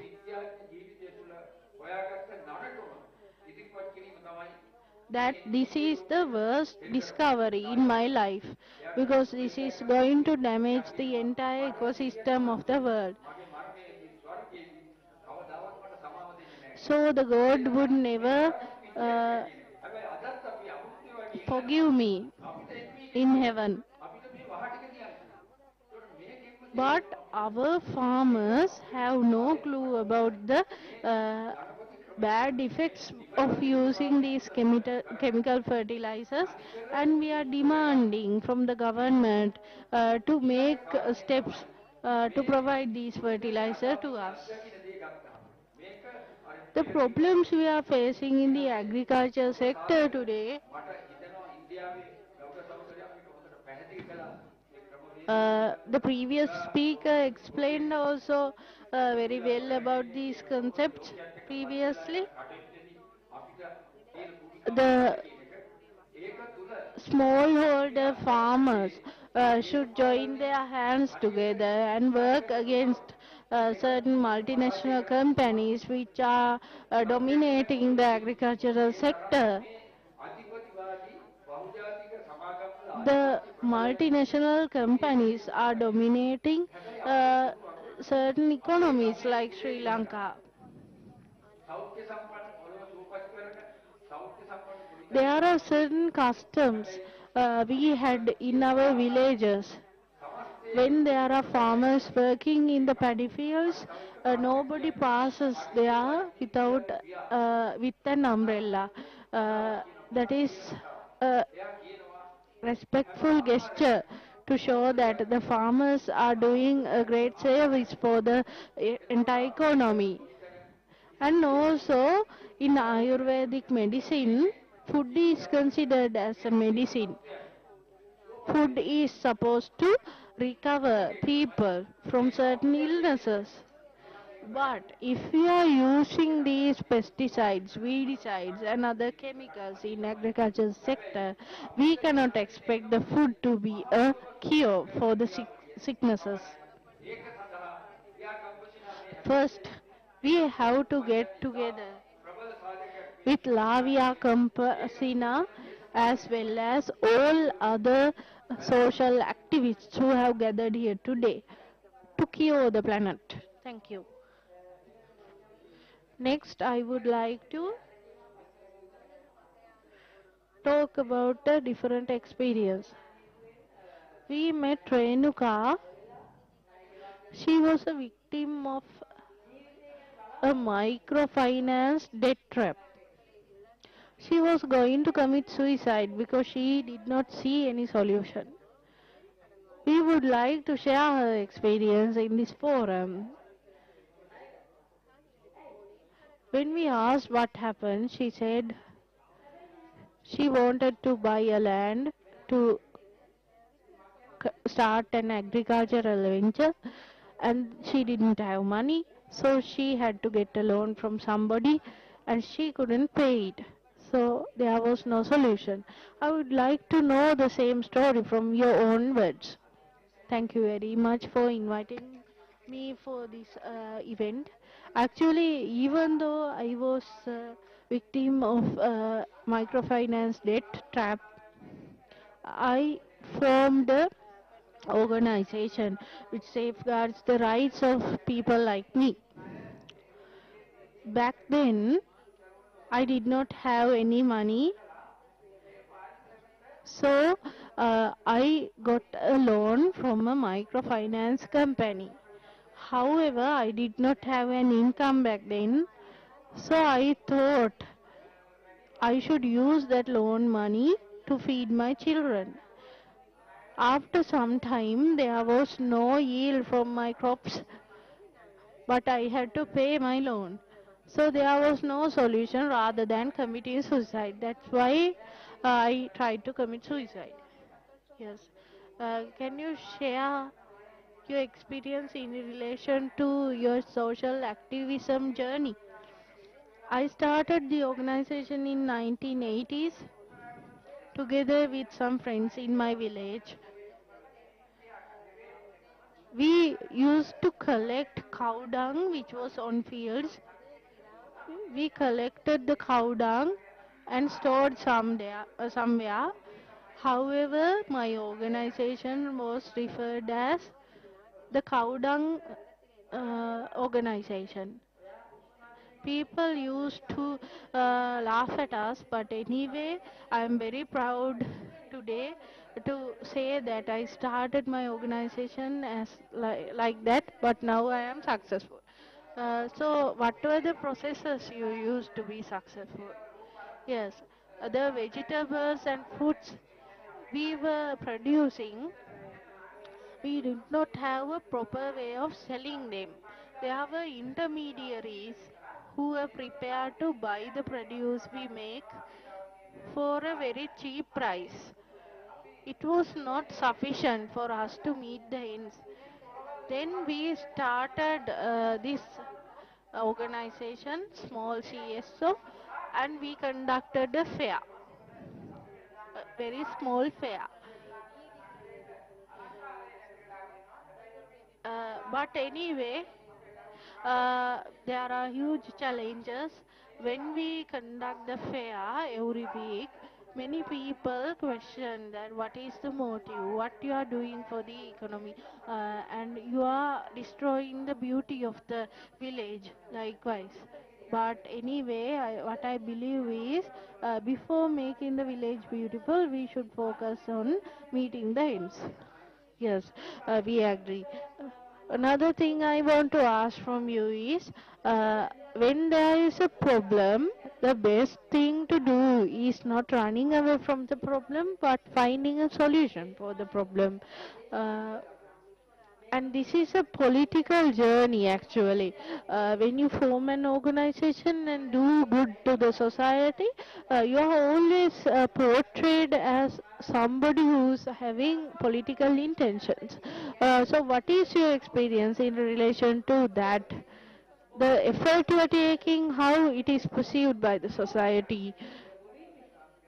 So, do the people believe that you have good motives or you have political agendas? I would like to direct that question to the other panelist. Yes, I would like to introduce myself as an activist. I'm a farmer. For my entire life, I have many experiences in relation to agriculture. For around 60 years in Sri Lanka, the agriculture sector has not developed much.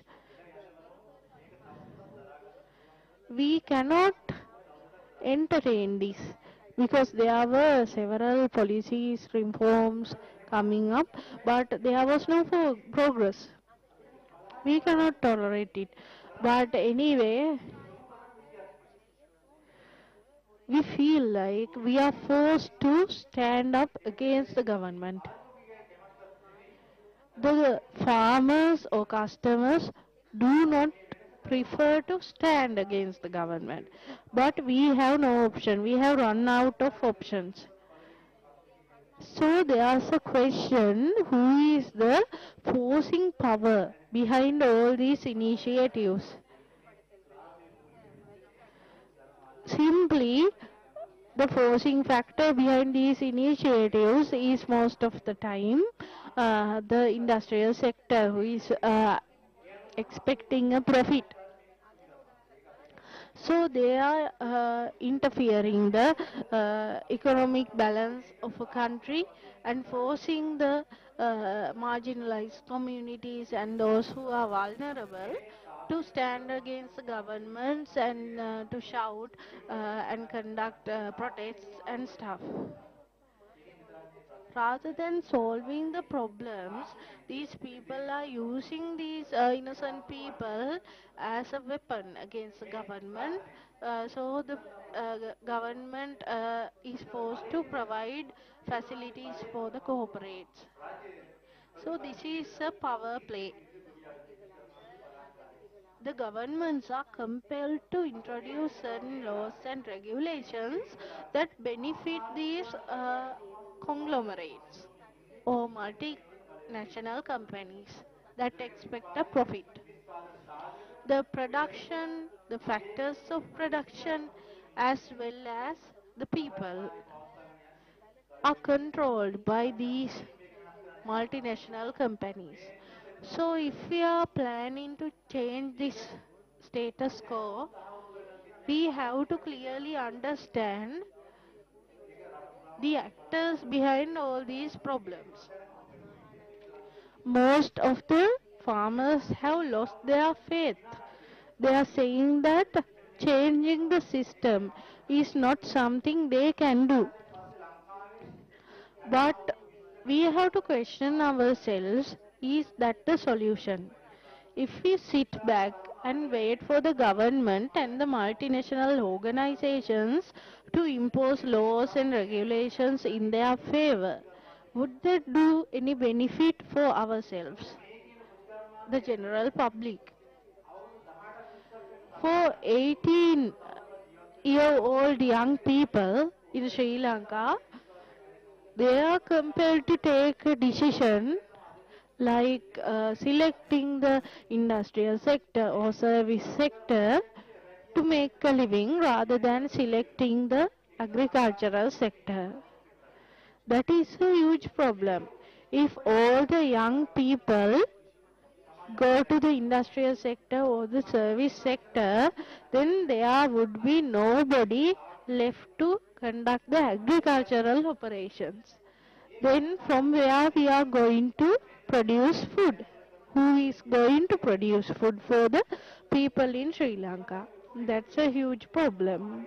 So we have to get some policy reforms in place that make the agricultural sector of the country sustainable. That is why we have to establish social service organizations. Thank you. Lavia Campesina organization has played a huge role in relation to agroecology in the world, and they are going to have a forum on 8th and 9th of this month. So as Lavia Campesina, which represent the smallholder farmers in the world, we are facing many challenges, but we have to get together with other activists and start doing something. We should not work on silos. We should get together and do things. Lavia Campesina is not an organization focused only on agriculture. It talks about economy as well. So, thank you very much for the panelists. We have many things to discuss.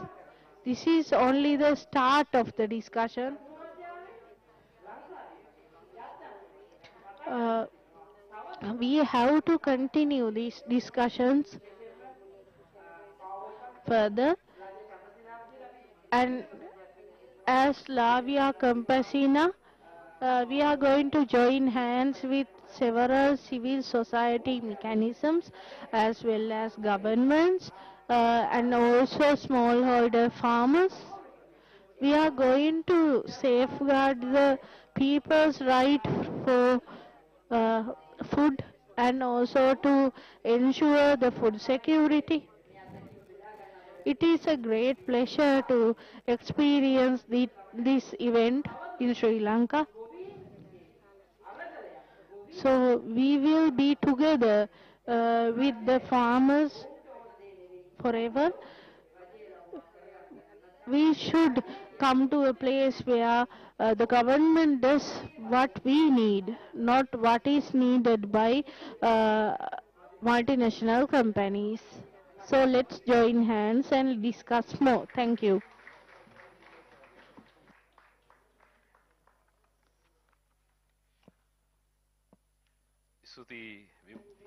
Thank you very much.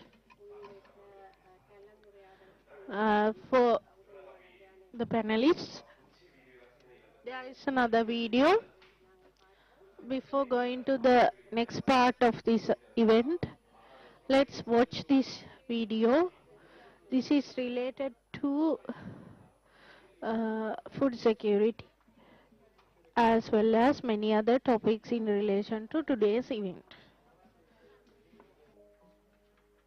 ජාත්‍යන්තර ගොවීන්ගේ Lavia Campesina, which is an international farmers organization who have come together. I'm not reading the subtitles, it's shown in the subtitles. එකතු වී තිබෙනවා.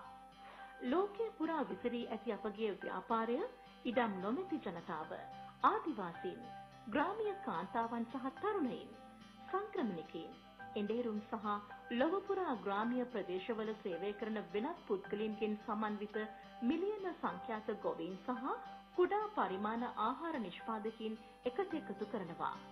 ගෝලීය ජනගහනයෙන් 70% පෝෂණය කරන කුඩා පරිමාණ ආහාර නිෂ්පාදකයින් වන අප පරම්පරා දහස් ගණනක් පුරා මුතුන් මිත්තන්ගෙන් පැවත එන දැනුමේ බාරකරුවන් වෙනවා. මහ පොළව නව ලිබරල් ධනවාදයේ තර්ජනයට ලක්ව ඇති මොහොතක අප සියලු දෙනා කුසගින්න, ගැටුම් සහ ගෝලීය පාරිසරික විනාශයට මුහුණ දෙමින් සිටිනවා. මේ ප්‍රශ්නයට පිළිතුරක් විදිහට ස්වභාව ධර්මයේ සමග ඒකාත්මිකව සෞඛ්‍ය සම්පන්න සහ පෝෂ්‍යදායී ආහාර නිෂ්පාදනය කිරීමේ හැකියාව අපිට තියෙනවා.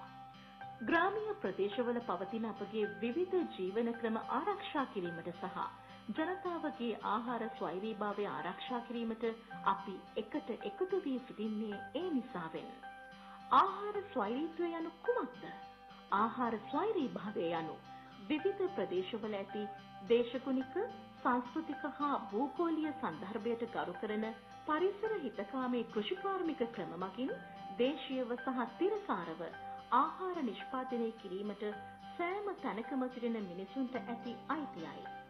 ආහාර ස්වෛරීභාවය, සහයෝගීතාවය, සාමූහිකත්වය සහ සමාජ සාධාරණත්වය යන මූලධර්ම මත ගොඩනැගී ඇති අතර බලගතු ව්‍යාපාරවල පාලනය වෙනුවට ආහාර පද්ධතිවල ගාමක බලවේගය අප බවට පත් කරයි.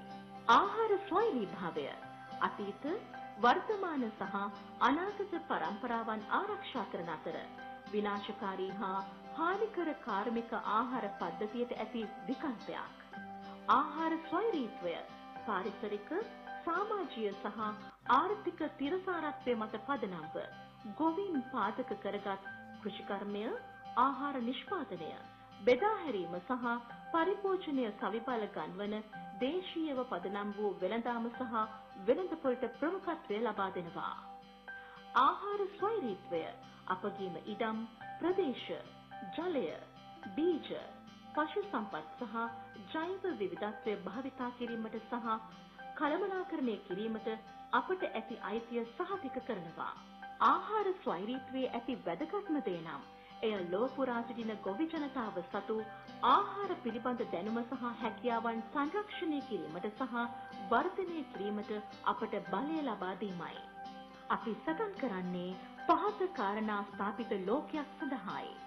ආහාර නිෂ්පාදනයට අදාළ සියලු තීරණ ගැනීමේ ආයතනවල කාන්තාවන් කරන භූමිකාව හඳුනාගෙන ඒට ගරු කිරීම, ගොවි ජනතාවගේ විවිධත්වය, සාම්ප්‍රදායික දැනුම සහ සංස්කෘතිය අගය කිරීම, ග්‍රාමීය පරිසරය, මත්ස්‍ය ගහනය සහ භූමි ප්‍රදේශ සංරක්ෂණය කිරීම සහ ප්‍රතිසංස්කරණය කිරීම. අප නිෂ්පාදනය කරන ආහාර ප්‍රථමයෙන් සහ ප්‍රධාන වශයෙන් පෝෂණ ප්‍රභවයන් ලෙස සැලකීම සහ සහයෝගීතාවයේ මූලධර්ම මත පදනම්ව අතිරික්ත පමණක් වෙළඳාම් කරන පරිදි වෙළඳාම ප්‍රතිසංවිධානය කිරීම. අප සෑම කෙනෙකුටම සෞඛ්‍ය සම්පන්න සහ දැරිය හැකි ආහාර වේලක් මෙන්ම ජීවන වියදම දැරිය හැකි වැටුපක් ලැබිය හැකි පරිදි ආහාර නිෂ්පාදන පද්ධති සහ ප්‍රතිපත්ති තීරණය කිරීම. නියම කෘෂිකාර්මික ප්‍රතිසංස්කරණ හරහා අපගේ භූමියට සහ මොහොතට ඇති සම්පූර්ණ අයිතිය සහතික කිරීමෙන් අන්තර්ජාතික සමාගම්වල කොල්ලකාරී ක්‍රියාවලීන් අපගේ භූමිය ආරක්ෂා කිරීම සහ නැවත අත්පත් කර ගැනීම. ගොවි පවුල්වලට විශේෂයෙන්ම ගොවි කාන්තාවන්ට හොඳ ඉඩම් සඳහා ප්‍රවේශය, දේශීය බීජ, ණය, කෘෂිකාර්මික තාක්ෂණයන් සහ ඔවුන්ගේම දැනුම මත අයිතිය ලබා දීම. මනුෂ්‍යයාගේ සේවය සඳහා තාක්ෂණීය සියලු දෙනාට අත්පත් කරගත හැකි පරිදි සංවිධානය කිරීම සහ ගොවීන්ගේ දේශීය දැනුම සහ දේශීය භාවිතයන් හඳුනා ගන්නා රාජ්‍යාංශයේ පර්යේෂණ සඳහා වැඩි ආයෝජනයක් කිරීම. ප්‍රචණ්ඩ ගැටුම්, බලහත්කාරයෙන් අවසන් කිරීම සහ ඉඩම් හදිසියේ රාජසන්තක කිරීම වැනි දෙයට බිය නොවේ සාමකාමීව ජීවත් වීමට සහ අපගේ ඉඩම් සහ ප්‍රදේශ බෙදා හදා ගැනීමට හැකියවීම. අවසාන වශයෙන් ආහාර ස්වෛරී භාවය මූලික මානව අයිතිවාසිකමක් ලෙස පිළිගෙන ක්‍රියාත්මක කිරීම. පසුගිය දශක දෙක තුළ ආහාර ස්වෛරීත්වය පිළිබඳ අප ප්‍රචලිත කරන අදහස ක්‍රමක්‍රමයෙන් බොහෝ දෙනා අතර ජනප්‍රිය වීමට පටන් ගත්තා. අද වන විට ආහාර හා කෘෂිකාර්මික සංවිධානය, ලෝක ආහාර සුරක්ෂිතතාව පිළිබඳ කමිටුව, සමාජ ව්‍යාපාර, සිවිල් සමාජය, වෘත්තීය සමිති සහ නේපාලය, මාලි, බොලීවියාව සහ ඉක්වදෝරය ඇතුළු ආණ්ඩු කිහිපයක් ආහාර ස්වෛරී භාවය, ආහාර සහ කෘෂිකර්මාන්තය වටා ප්‍රතිපත්ති සම්පාදනයේ ප්‍රධාන කරුණක් ලෙස සැලකනවා. මෙම ජයග්‍රහණ මැදේ අප ඉදිරියේ ඇති මාර්ගය දුෂ්කර එකක්. නමුත් ගෝලීය COVID-19 වසංගතය අපට නැවත වරක් පෙන්වා දී ඇත්තේ කලින් සිතුවාට වඩා ශක්තිමත් දේශීය ආර්ථිකයන් හට කම්පනවලට ඔරොත්තු දීමේ හැකියාව ඇති බවයි. ගොවීන් ලෝකයේ කොතැනක සිටියත් ඔවුන් සමග සහයෝගීතාවෙන් ආහාර ස්වෛරී භාවය සාක්ෂාත් කර ගැනීම සඳහා සාමූහික ව්‍යාපාරයක් ගොඩනැගීමට ලාවියා කැම්පසීනාහි අප කැපවී සිටින්නේ එබැවින්. දැන් ආහාර ස්වෛරීත්වය සාක්ෂාත් කර ගැනීම සඳහා කාලයයි.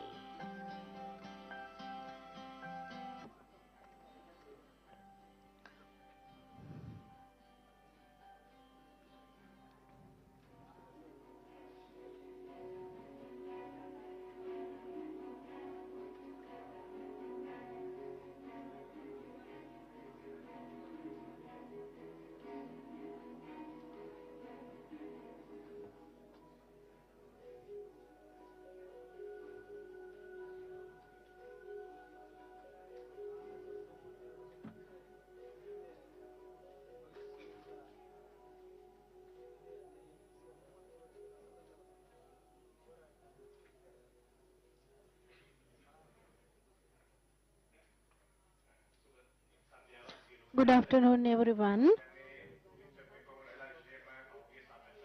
I think you listened to many insightful discussions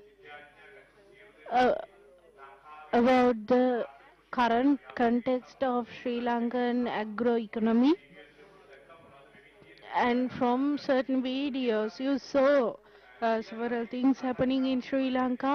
Now we are going to focus our discussion on what is happening outside Sri Lanka. There are several representatives present here today from South Asian countries representing Lavia Campesina. Now we are going to listen to their experiences. The discussion will happen in English language. So if you need any translation, please request the translation equipment from the organizers.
struggles of 2020-2021. There is also ICC member of Lavia Campesina. Third, I would like to invite Pramesh Pokral. Pramesh is a peasant activist, Marxist, and educator from Nepal. He is the current General Secretary of the All Nepal Peasant Federation. He is also a member of the International Coordination Committee of Lavia Campesina and is an active member of the International People's Assembly. Next, I would like to invite Comrade Golam Sorwar, a union leader, the current General Secretary of the Bangladesh Agriculture Farm Labour Federation, BAFLF. BAFLF is one of the prominent organizations fighting for farm workers' rights and food sovereignty in Bangladesh. And finally, but not, Saima Sia, she is Comrade Saima Sia, she is a human rights and peasant rights activist. She has been the Women's Secretary with the Pakistan Kisan Rabita Committee since 2006. She's been actively engaged in the land rights and the rights of the landless peasant workers in Pakistan.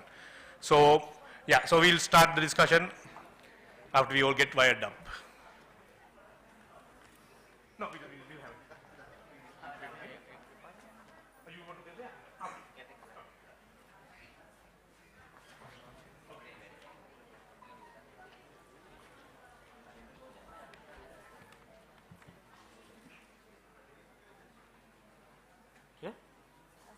Yeah. Okay. So, yeah. So we'll have the discussion here. So speakers can speak from here. But since we have like limited time, so I will give you like direct you with specific questions, and it will be really great if you can like shorten your answers to the specific question. So I would like if you want to speak from there, it's also okay. So I will start with Chuki. So as we know, Lavia Campesina as a international peasant movement has been like fighting for farmers' rights, especially like small-scale farmers' rights for years. And currently, Lavia Campesina has placed struggle on agroecology. And what is Lavia Campesina's position in agroecology, and why you think agroecology is the way forward for the small farmers in this world? Yeah.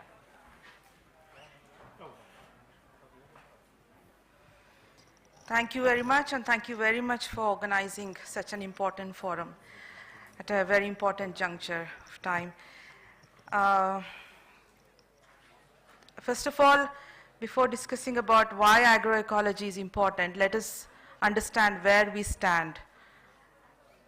Wherever you go, starting from where I come from India or Sri Lanka or Pakistan or Nepal, or even the developed countries like Europe or Australia or United States, agriculture is facing an existential crisis. That is something we have to mark. In the developed part of the world, the population which is living, which is making its livelihood based on agriculture has reduced to 5%, from between 1% to 5%. If you go to the US, it's just 1% of the population which depends on agriculture. In my own country, in 1947, when we got independence, it was almost 90% of the population who depended on agriculture. But now, in spite of the beautiful so-called globalization and neoliberal policies, the agricultural population has reduced drastically to around 50%, 48 to 50%. Just in the last 6 months, in my state, Karnataka, and our comrade from Haveri district has come here. In the last 6 months, just one district has faced more than 64 farmers committing suicide. So let us start from here. And this shows that this model has failed. Whatever the model the neoliberal policy makers pushed, in spite of not asking, has proven that it's failed. So Via Campesina, in its Spanish name, which means the way of peasants, the peasants' way. When the capitalists said that it is our way. Globalization is our way. Neoliberal model is our way. The small farmers of this world, they said, we also have our own way and we will defend that. And agroecology is the path. Agroecology, what is agroecology? When Mr. Afsar Jaffrey was saying that there is a difference between organic farming and agroecology. Most of the times we tend to confuse ourselves between, oh, agroecology can be a synonym to organic farming, can be a synonym to natural farming, but not. It's not a synonym to organic farming or natural farming, it's beyond. Agroecology is a principle which defends self-sustainable model of production based on social justice. Because organic farming is just in the hands of the elite. The corporates, Walmart also says that they are doing organic farming. Organic farming is, agroecology is not just a technique. It's not only about composting. It's not about how to do biofertilizer. It's about how to build livelihoods, dignified life based on self-sustainabilities, reclaiming natural resources in our hands, and to continue the generations in the future with dignity. This is agroecology. And one of a young friend from Canada, she's a small farmer. I always remember her quote. What we are fighting in Via Campesina is food sovereignty. So food security is something that FAO talks about. Food security is something about our governments are talking about.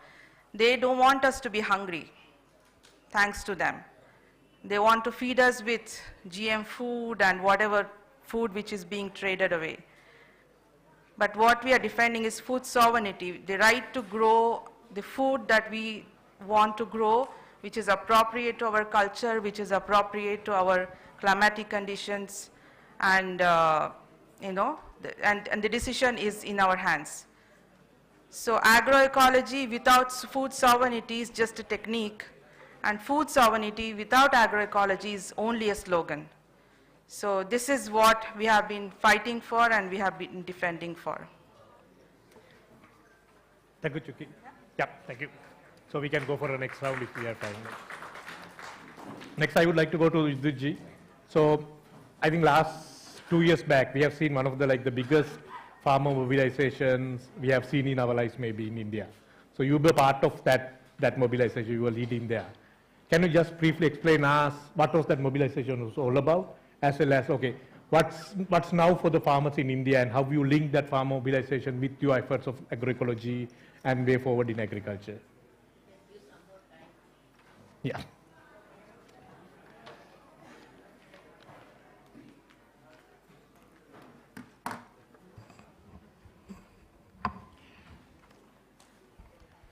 Hello, friend. It's a very important subject we are discussing here. And we are working from long back. Doctor is here, and first time in Sri Lanka we organized. You remember, Doctor? I think 15 years back or more. Palekar was there, here that time. Subhash Palekar. 2010. Yeah. Started here. And last time when I was here for youth meeting, that time we visited. And I saw in Sri Lanka, so many farmers, they were using that technology. It was a pleasure. It was not useless. We started and people are following. So this is the way to spread anything in the society. When we started, because in the morning when we start, so-called Green Revolution was started in 64, 65, 66. so-called green revolution. And totally they pushed the agriculture towards the chemical and the changes in the seeds. In the beginning, the green revolution was with the straight line variety. There was no hybrid and no other technologically changed seed. In the morning, in the beginning, Afsar Jafari mentioned hybrid seed need more water. I think 50% more water is required for hybrid seed. But now the so-called agribusiness model is more than hybrid. Now we have GM technology, we have the GM technology and other things. So now it was started in 1993, 92, 93. Professor was started. Professor Nanjunda Swami, and we all groups from the country joined that. It was the beginning to oppose so-called agribusiness and so-called technological model. That time, nobody wanted to talk about all these things because nobody knows, there was no knowledge in the people to understand what's going on. That was the beginning in the region, in South Asian region. Lot of people, doctor is here, and our friend Sarath Fernando, and lot of people from Sri Lanka, from Bangladesh. It was started in Nepal. Slowly now I feel lot of people have knowledge, and now lot of people are following. In the beginning, nobody want to listen and nobody want to adopt the model. Now so many people are following. This is a big hope for the future of the planet and for the future of the humanity and for the future of the people. So I am saying that I am giving my answer. I know what was the question. I will come on my question also. But it's a background, it's a long history. So many senior leaders, they did lot of work. Now we are at this stage. My friend asking me about the movement in India. You all knows. In 2020, we had a big movement in the country. That movement was against the so-called liberalization and so-called agribusiness people. They want to capture the whole agriculture sector. Constitutionally, they misuse the weapon, the name of the law. They put some laws in the country. So we start a movement there on country level. And you all aware it was continue for 13 months. I think it was the biggest, longest struggle in the world. And lakhs of the people continuously they were sitting on road. Not only road, they were sitting on the road for blocking the capital. It was not a simple thing, but all Indian farmers, they patiently, they were there on road, and ultimately government withdrew that. This is the lesson for the farmers. If we united, we can do anything because we are farmers. The same time, COVID was there. COVID was there. Lakhs and lakhs people were dying due to the COVID. But farmers were there on road. They don't bothered about COVID. all the government offices was closed, industry was closed, all the business was closed, everything was closed, even God was on leave, temple was closed, but farmer was continuously fighting against the discrimination, against the capitalism. That time, the GDP growth was very low in all sectors. But in agriculture sector in my country, the GDP growth was high.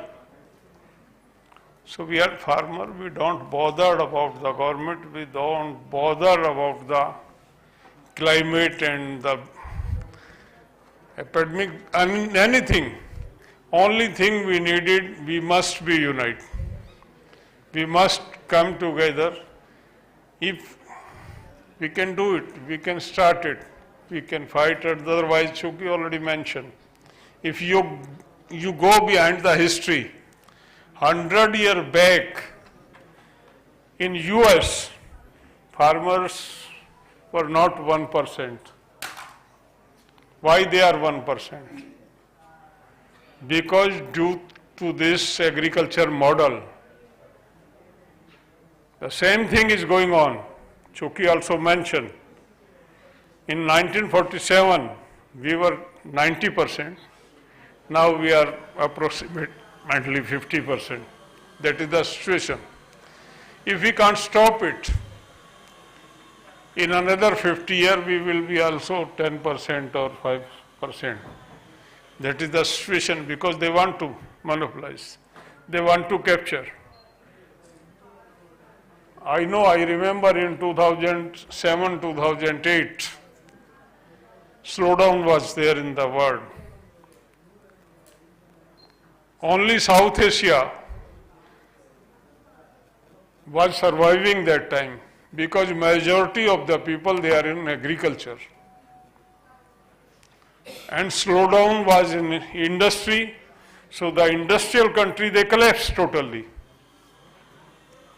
US President Obama at that time, he was in India.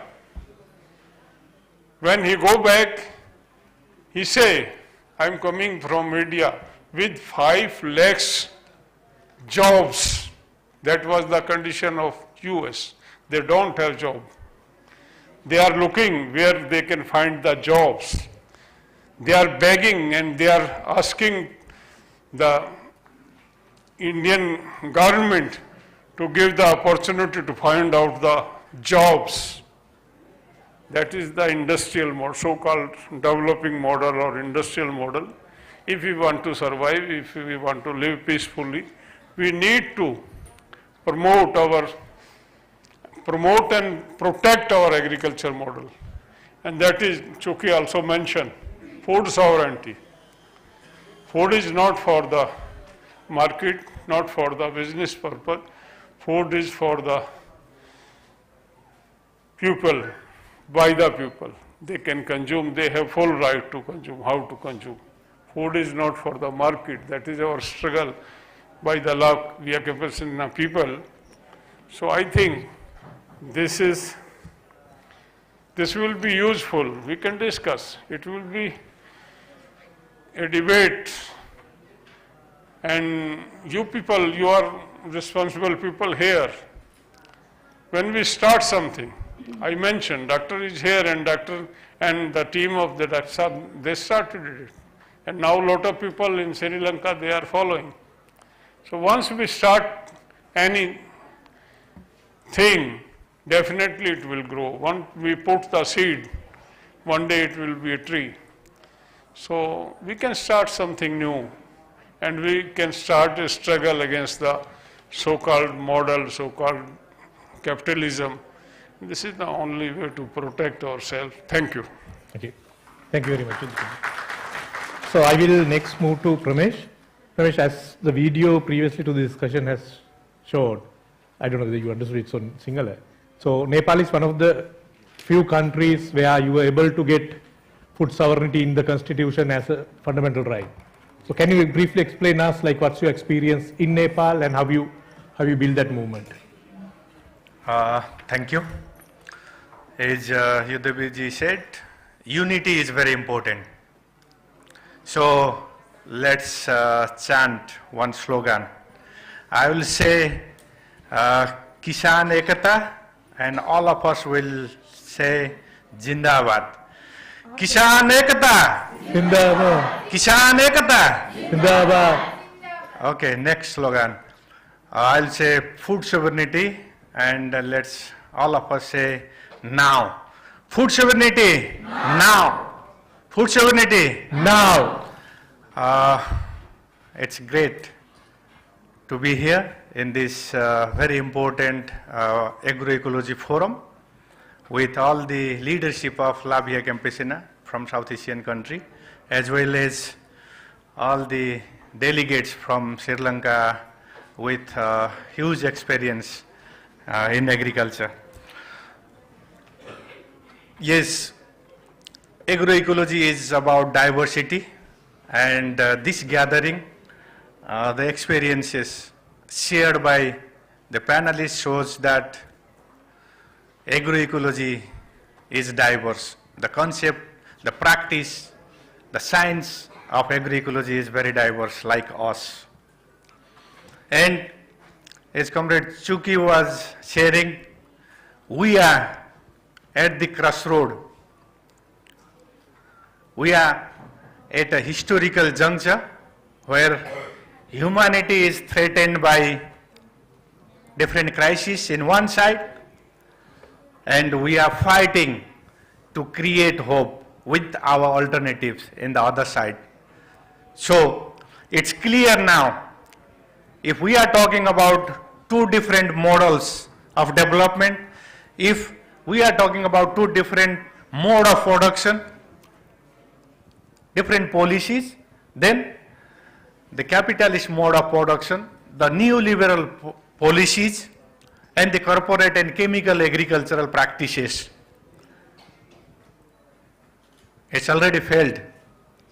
We have seen that, we have observed and experienced. We all are suffering from the different crises of neoliberal capitalism. Whether we talk about food crisis or fuel crisis, climate and environmental crisis, and many other crises, these all are the result of neoliberal capitalism. And especially in agriculture, if we talk about agrarian crisis, it's due to neoliberal policies. So now is the time to realize by the government, by all the organizations who are working in agriculture and peasantry sector, that this model of agriculture, this conventional model, dominant model, capitalist and neoliberal model is not going to work. We have to shift, we have to change from that model to the agroecological practice, to a model of food sovereignty. Food sovereignty is the peasants' way of doing agriculture in harmony with nature, guaranteeing our rights, ensuring that we have access and control to our resources, ensuring that we have our control in the price and even the market. That's why from this juncture, or if we are at the crossroad, we have to shift to the agroecology for food sovereignty model. And in Nepal, we are trying, it's the unity of the movement within Nepal and also greater solidarity and support from different movements like Labia Campesina, that in Nepal we have food sovereignty in the constitution is the fundamental right of the people. So in the new constitution of Nepal, which was released in 2015, we have food sovereignty as a fundamental right of the people. And to ensure that right, we already have a law. Right to food sovereignty law, which was drafted in 2018. And now we are in the process of implementing it. We are facing different challenges. I think the reality we are living is not very different from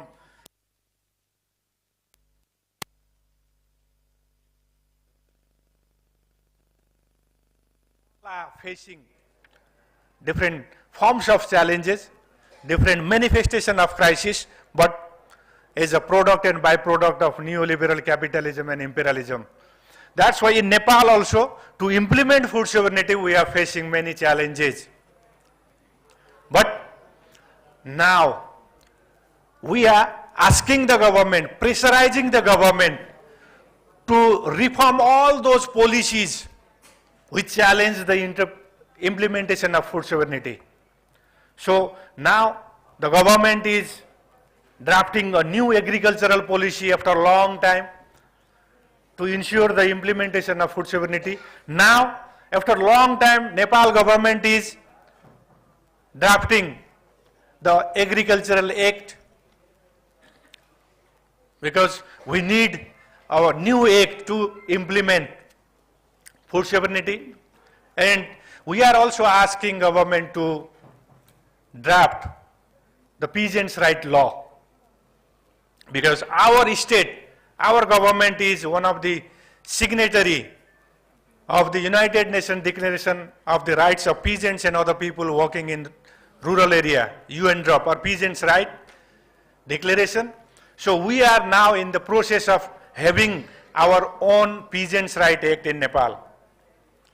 So in this way, we have a lot of work to do, and we have a long way to go, but we are at least successful to have some progressive policies, pro-peasant policies, agroecological policies, and legal provisions for the implementation of food sovereignty. And in Nepal, we have declared already 1 provinces. There are 7 provinces in Nepal, 7 states, and out of 7 provinces, in 1 province, we have already started the full implementation of Food Sovereignty Act.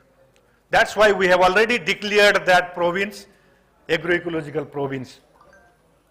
So selling and buying of chemical fertilizer, pesticides is already restricted. And in Nepal, we have already banned GMOs, whether they are GMO foods or GMO seeds. So we are moving towards that direction. Not only transgenic, all types of GMOs are restricted in Nepal. And we are also trying to restrict the foreign direct investment, the entry of corporation in agriculture. So till now, till today, there is no corporation in the primary production sector in Nepal. So in the primary production sector, there are no corporation in Nepal, no FDI in primary production in Nepal. So no FDI in agriculture of Nepal. That's the strength of peasant movement in Nepal. We have some of the good example, especially in terms of public policies, having few progressive policies, food sovereignty as the constitutional right, food sovereignty act, restriction on GMOs, FDI in agriculture, etc. So I think these are good example from Nepal. Thank you. Thank you. Next, I will move to Comrade Simons here. So, basically, your experiences working in Pakistan, working with women farmers, and especially you are working with the landless farmers in Pakistan. So, can you explain a bit about like your struggle there and how you like your experiences?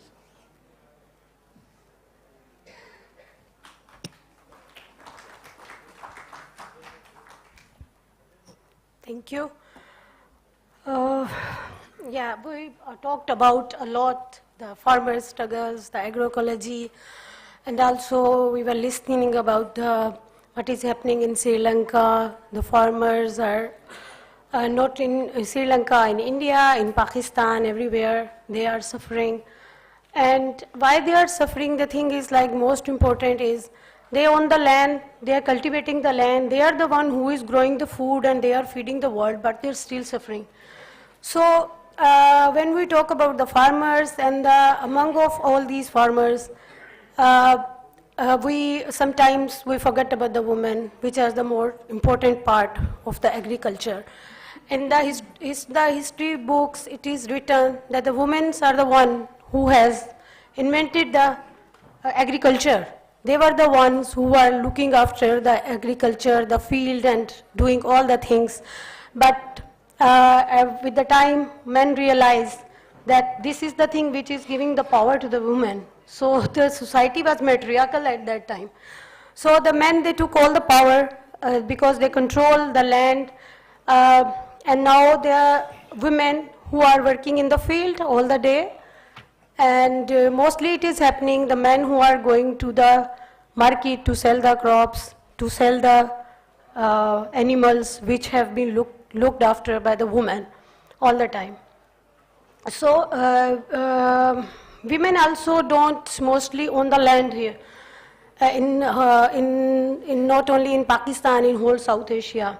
2 years before, a study has been released by a well-known women organization in Pakistan.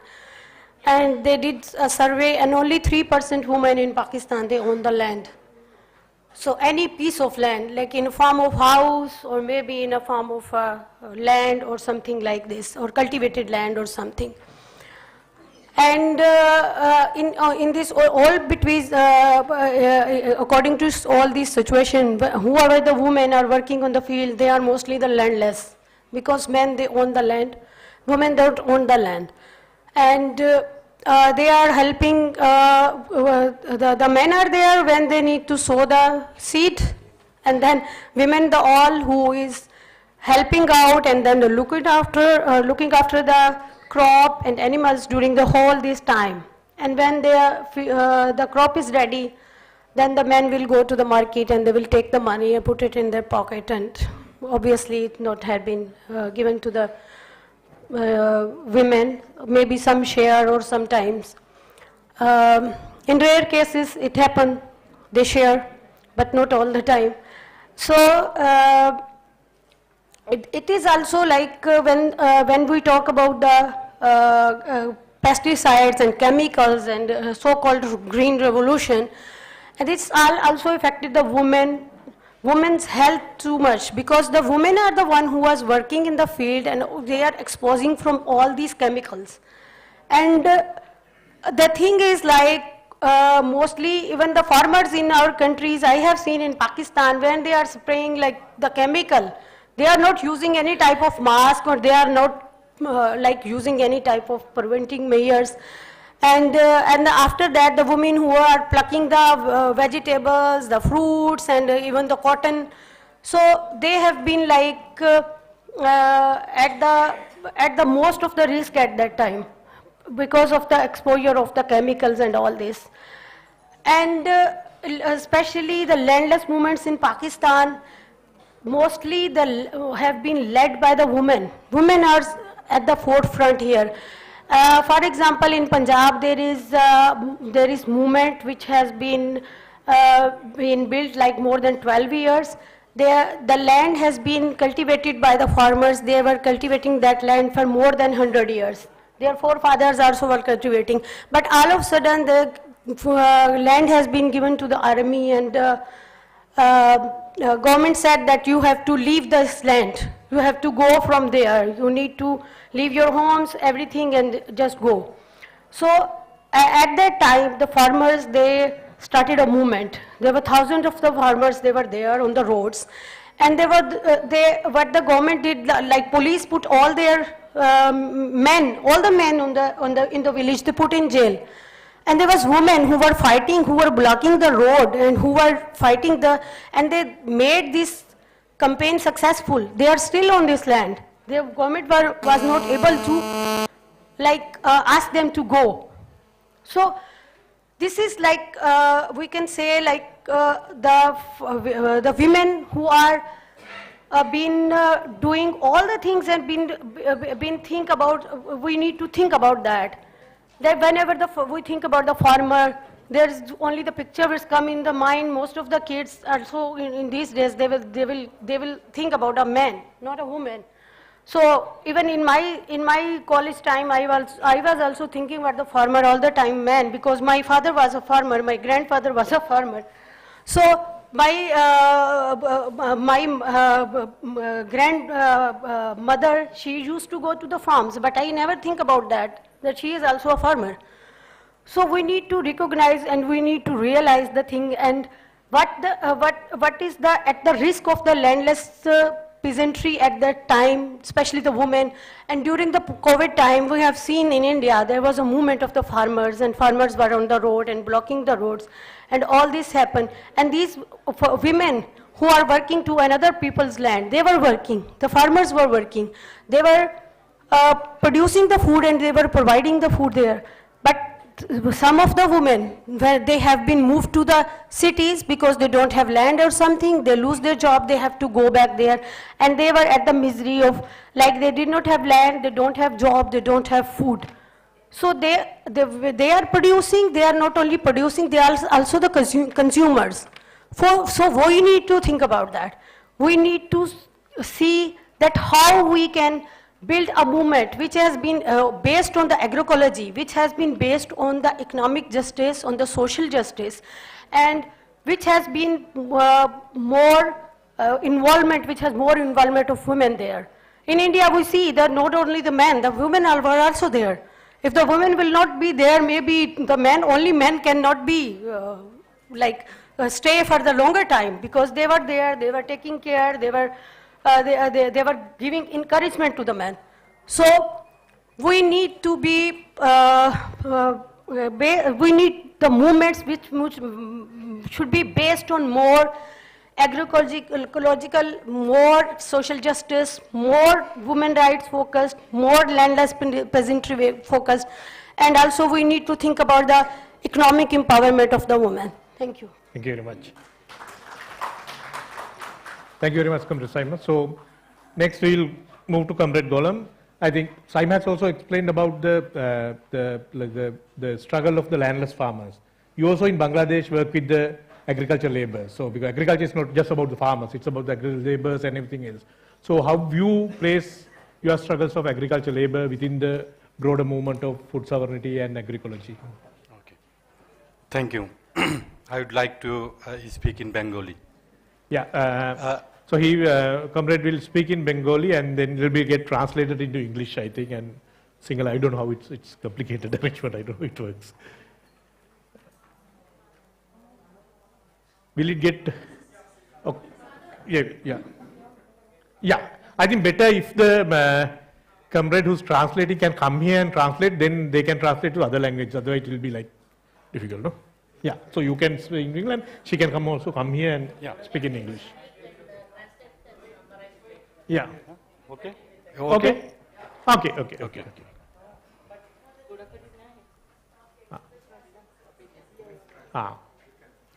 Yeah. No, because I think there's lack of headsets. No, not everyone have headsets. So I think it's better if she can come here and then we directly translate. She or her can come here and then we directly translate to English. Yeah. Yeah.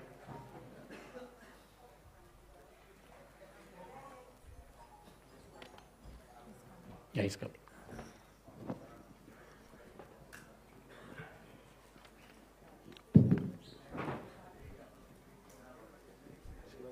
Yeah, you can come here.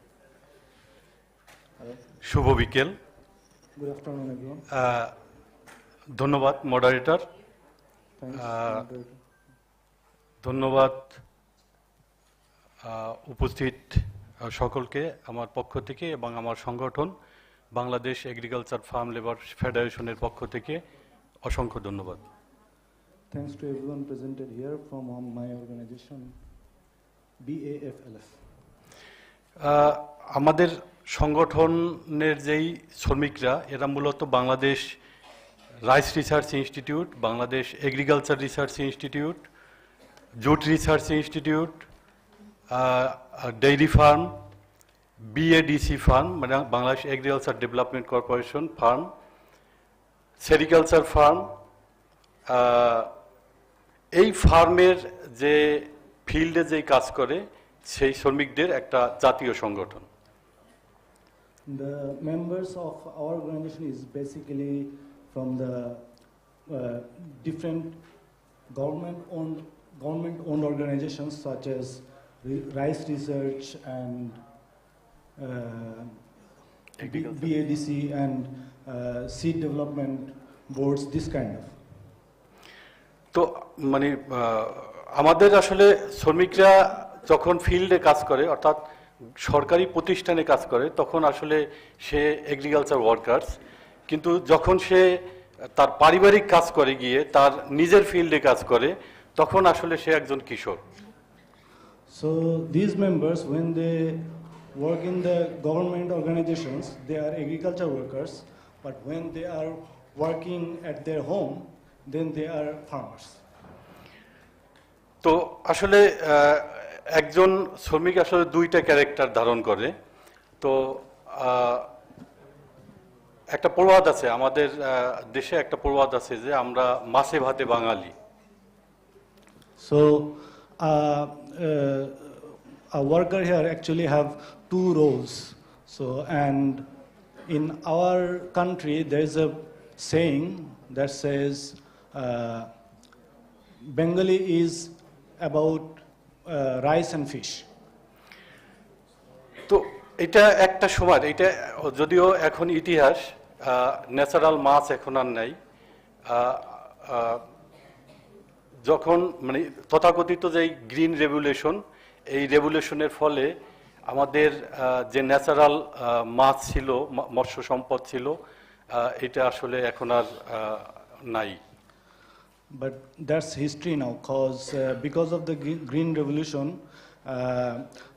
we don't have that kind of fish in the streams or rivers, or rice is changing as well. মানে আমরা আসলে শুনেছি যে বাংলাদেশে একটা সময় 60-এর দশকে একটা মানে ক্যান্সার রিসার্চের জন্য একজন পেশেন্টকে খুঁজে পাওয়া যায় নাই। We heard that in 60s in Bangladesh you don't find a cancer patient anywhere for research. কিন্তু আজকের যেই চিত্র সেটা হলো যে আজকে গ্রামে মানে প্রত্যন্ত এলাকায় প্রতিদিনই মানে সংবাদ যে তার ডায়াবেটিসের পেশেন্ট এবং ক্যান্সারে মারা গেছে, এইটা এখন প্রতিদিনই শোনা যায়। But today's picture is very different. You can, it's everyday's news that people are dying from cancer and diabetes and other diseases like this. মানে আসলে মানে এটার কারণটা কি, যে আমরা যেই অ্যাগ্রোইকোলজিটাকে ওন করতাম, আমাদের কৃষকরা যেই অ্যাগ্রোইকোলজিটাকে ওন করতো, সেইটা থেকে আসলে আমাদেরকে সরিয়ে দিচ্ছে আর কি, ধীরে ধীরে সরিয়ে দিচ্ছে। And what's the reason behind it? It's because the farmers, our farmers, the agroecology they owned before, now they are slowly being evicted from there or slowly being taken away from it. তো আমরা আসলে এর বিরুদ্ধে fight করছি, আমরা প্রতিনিয়ত এটার বিরুদ্ধে ফাইট করছি। আপনারা জানেন যে মানে অ্যাগ্রোইকোলজির আসলে মূল একটা বিষয় হলো তার মানে কৃষকের নিজের বীজের অধিকার। So we are actually fighting against it every day, and you know that the basic thing about agroecology is the farmers' right on the seeds. তো আমরা যেই প্রতিষ্ঠানগুলোতে আমাদের শ্রমিকরা কাজ করে এর ভিতরে অন্যতম একটি Bangladesh agriculture development corporation.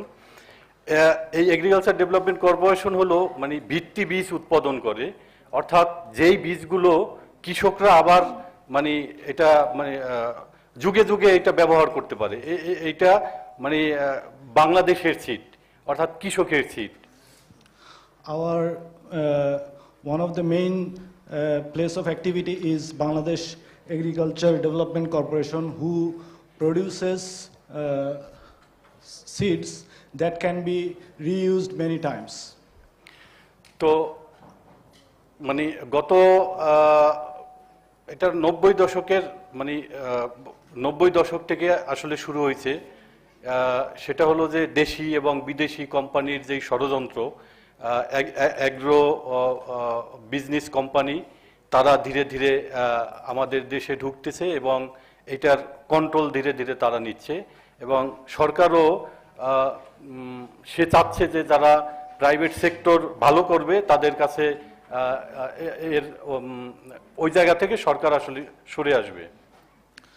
But from the 90s, the multinational and the national seed companies, they are getting into this business, and what is happening there, they started to control this production of seeds, because the government is allowing the companies who are doing good in private sector, so they are allowing those companies to take that role instead of the government institutions. তো আমরা মানে একদিকে হলো আমাদের কৃষি farm শ্রমিকদের তাদের চাকরি হারাচ্ছে, এবং অন্যদিকে নতুন নতুন কোম্পানি নতুন নতুন বীজের আবির্ভাব মানে ঘটছে। So at one first our employees, our members who are employees of different government organizations, they are losing their job. At the same time, the multinational companies and the other national companies, they are introducing different kind of seeds. আপনারা জানেন যে বাংলাদেশে GMO golden রাইসের গবেষণা হচ্ছে এবং এটা একটা ফাইনাল স্টেজে আছে। You know that in Bangladesh there is a research going on GMO rice, and it's on final stage. এবং এটা বাংলাদেশ রাইস রিসার্চ ইনস্টিটিউট এই গবেষণাটা করতেছে, এবং যেখানে আমাদের ফিল্ডে অর্থাৎ এই গবেষণা ফিল্ডে আমাদের শ্রমিকরাও কাজ করে। And it is happening in Bangladesh Rice Research Institute, and the workers of our organization are actually working in it. তো আমরা আসলে জিএমওর বিষয়ে আমরা যখন অ্যাওয়ার হই তখন আসলে আমরা এটা প্রোটেস্ট করি, এবং মানে আমাদের ইনসাইড বিডি এবং যেখানে এই গবেষণাটা হচ্ছে সেখানে আমরা প্রোটেস্ট করেছি। So when we got aware of this GMO research, then we started protesting it, and anywhere it is happening, we are protesting there. তো আমরা আসলে কেন এই প্রোটেস্টটা করলাম? আমরা মূলত মানে প্রোটেস্টটা করার কারণ হলো যে এই বীজটা তো আসলে কৃষকের না, এখানে বিলিয়ন বিলিয়ন মানে টাকা খরচ হচ্ছে এই রিসার্চের জন্য, সুতরাং এটা আমরা মনে করি না যে এটা কোনোভাবেই এটা মানে এটার ওনারশিপ কৃষক পাবে। So why are we protesting this? Because we know this is not these seeds are not of our farmers. There is a $1 million business in it, and the corporates, they are actually getting control of this. মানে যে কারণে আসলে government যেহেতু আসলে inside বিডিতে এই প্রোটেস্টগুলো হচ্ছিল, তখন government মানে এখনো পর্যন্ত আসলে আমাদের মানে প্রোটেস্টের কারণে এখনো পর্যন্ত এটা স্থগিত আছে আর কি। Since the research is happening in BIRI, Bangladesh Rice Research Institute, and their workers are actually protesting it, so that's why it is still on hold or postponed. তো পাশাপাশি আসলে এটার পাশাপাশি আমরা আমাদের শ্রমিকদের বিভিন্ন দাবি দাওয়া নিয়েও আমরা কাজ করি। And besides this, we also work with the rights of workers. গত 21শে জুলাই থেকে আমরা আমাদের কৃষি শ্রমিকদের 13 দফা দাবি নিয়ে আন্দোলন করছি, এবং এটা সারা দেশে প্রায় একই সাথে লক্ষাধিক শ্রমিক মানে 157টা ফার্মে প্রোটেস্ট করেছে। 21 July From this 21st July, we are protesting with a 13-point demand, and 157 organizations of the country participated in this protest. তো আমাদের আসলে মানে এই প্রোটেস্টের আসলে বেসিক মানে অর্জনটা হলো যে এই প্রোটেস্টের কারণে এগ্রিকালচার মিনিস্টার আমাদের সাথে আলোচনার জন্য প্রস্তাব দিয়েছে, এবং আমরা খুব দ্রুত তাদের সাথে মানে এগ্রিকালচার মিনিস্টারের সাথে এবং আমরা দ্রুত আলোচনার জন্য বসবো, এবং আশা করি এটার বিষয়ে একটা সলিউশন হবে। The outcome of this protest is that the agriculture minister actually agreed to sit with us, and we are hoping to sit with him soon, and we hope that there will be a good outcome. Thank you. Thank you.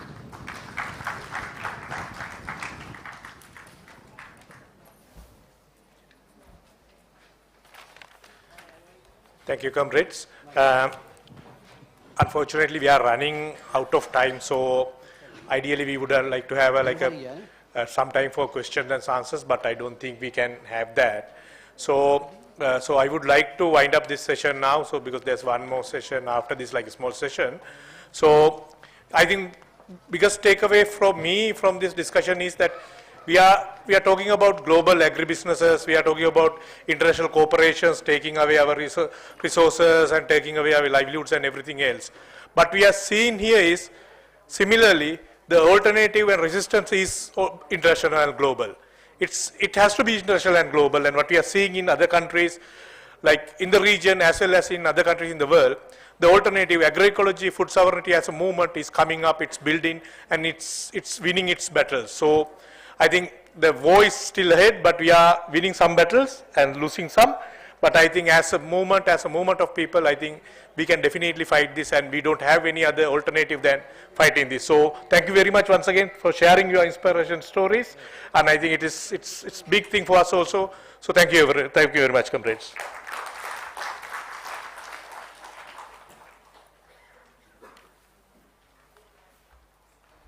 ස්තුතියි සඳුන් ස්තුතියි ඔබ සියලු දෙනාටම මම හිතන ප්‍රශ්න නැතුව යන්න බෑ මොකද මේ ප්‍රශ්න අහන්න කතා කරන්න බැරි අය නෙමෙයි ඉන්නේ මෙතන මූණු ටික බලපුවම පේනවා නමුත් මේ වෙලාව එහෙම දෙන්න බෑ වෙලාව since the time is limited,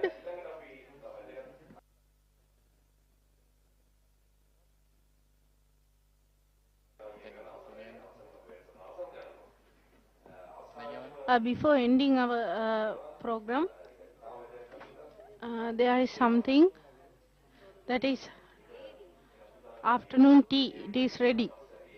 After this program, we are going to have tea. Now we are going to get some insights from we are going to launch the UN Convention on Rural Agricultural Institutions and Farmers. It is a video, so I would like to invite Mr. Aravind to show it. The United Nations Declaration on the Rights of Agricultural Sector is known as UNROP. It is a UN declaration on human rights that internationally recognizes peasants' rights as political subjects, peasant struggles as well as their special relationship with Mother Earth. It was approved by the UN General Assembly in December 2018. It was approved by the, following 17 years of mobilization and negotiations led by Lavia Campesina, the world's largest movement of peasant food producers and its allies. Over the next few minutes, we will explore the main ideas of UNROP and show how it can be used by peasants on their daily justice and struggles of food sovereignty, agroecology, climate justice, agrarian reform and human rights. UN human rights declarations are international legal instruments that are voted on by United Nations member states and formally adopted by the United Nations General Assembly. Even though a declaration is not in itself legally binding to states, its content is often a reflection of legally binding international human rights obligations. UNROP is historic because of the first time the realities and needs of peasants and rural communities are addressed in the form of human rights and states' obligations. It defines a peasant as someone who engages in small-scale agriculture and relies on non-monetized labor, dependency and attachment to the land. It underlines the international community's commitment to protect, fulfill and respect peasants' human rights, namely the right to access effective and non-discriminatory justice, land, seeds, biodiversity, water and other natural resources.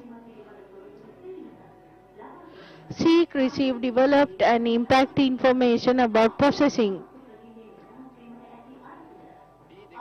marketing and distribution of other products, their products. Food and the right to be free from hunger. Food sovereignty and the collective right to a healthy environment.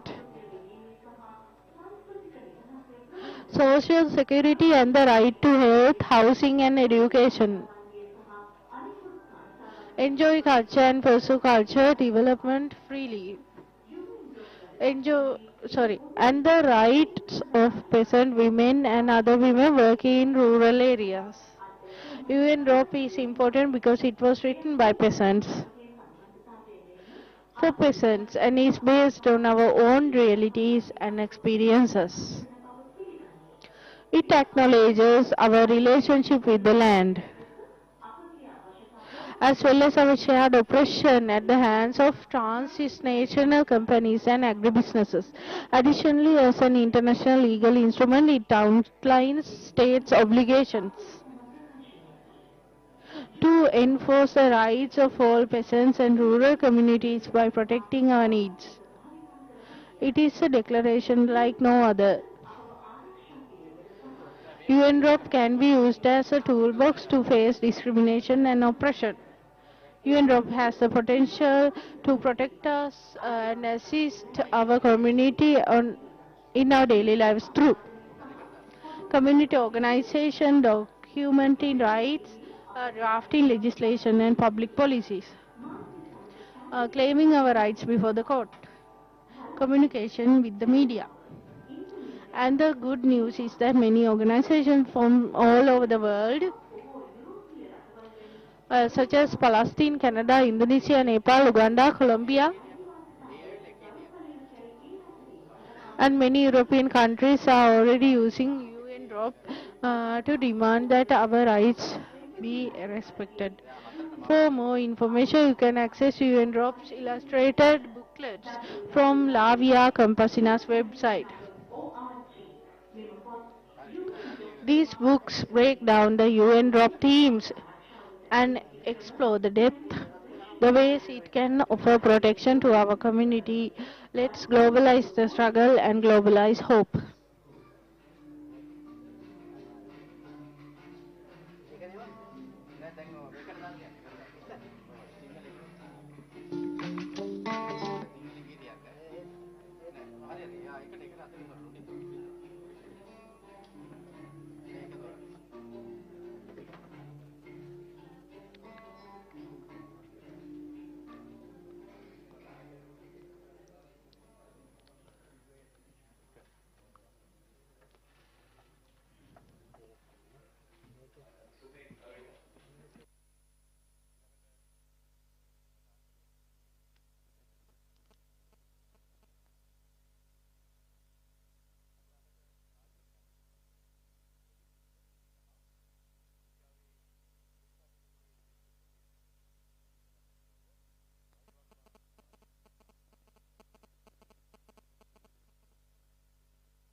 Good evening to everybody.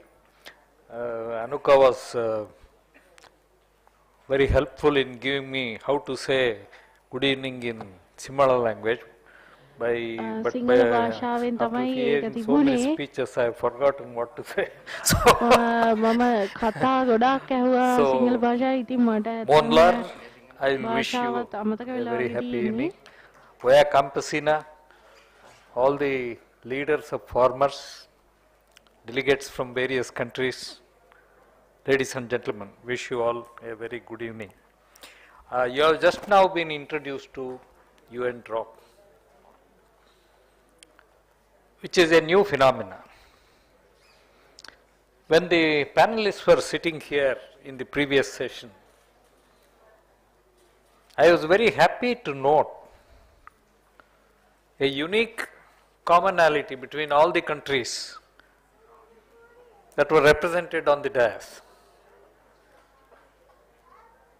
What is so common? Can anybody tell me what is so common about all these countries who were on the dais?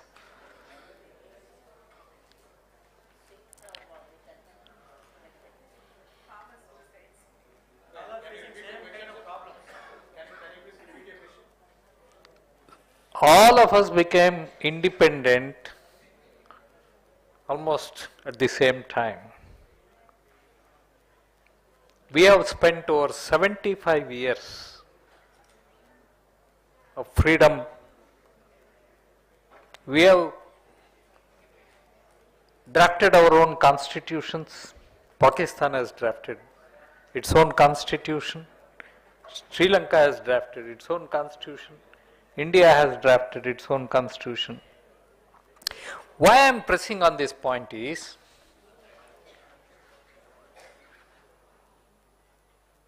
in December 1948, United Nations declared the Universal Declaration of Human Rights. When all of us were drafting our constitutions, United Nations Declaration of Human Rights came into being. Though it was not a binding document, though it was not a binding principle, all the countries in this subcontinent were guided by the UN declaration. So every one of us, be it Pakistan, be it Sri Lanka, be it Nepal, Bangladesh was not in existence, but it was part of Pakistan, and India. We have borrowed in letter and spirit all the human rights that were incorporated in the UNDHR and enacted them as rights of the people of the respective countries. So you have just now seen UN drop. UN drop is a similar declaration confined to peasants and POP, people, peasants and people working in rural areas.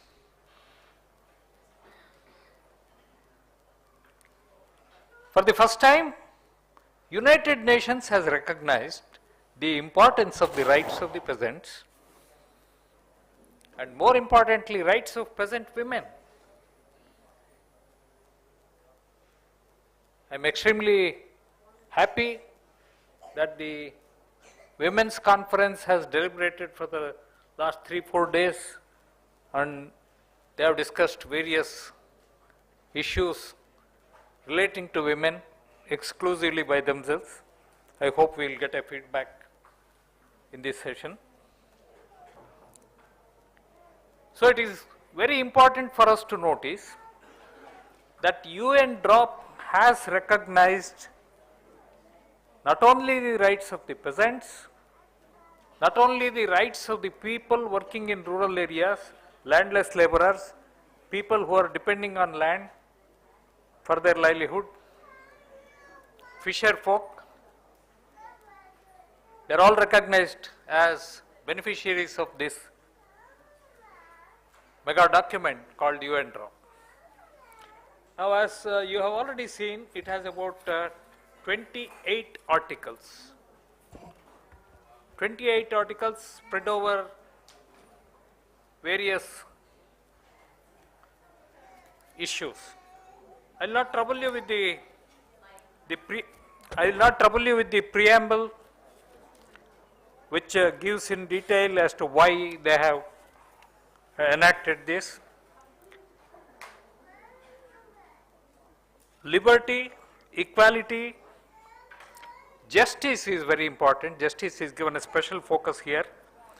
Not only to give justice in a dispute or a remedial this thing, but also very important to take note of is prevention. More so, lot of this thing was made by our Bangladesh learned speaker about dispossession. Now justice, concept of justice under Article 12 here speaks of prevention of dispossession, and another very interesting aspect is we have all borrowed a legal system to dispense with justice on the basis of the Anglo-Saxon model, on the basis of the British model. I would ask this question to all of you. How many of you are happy with this system? Are you happy with this system? Why are you not happy?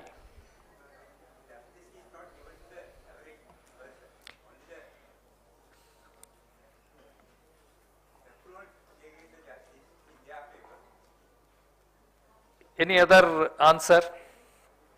Sir, the Anglo-Saxon jurisprudence, legal system, is evolved through a hierarchy of courts in a monolithic society.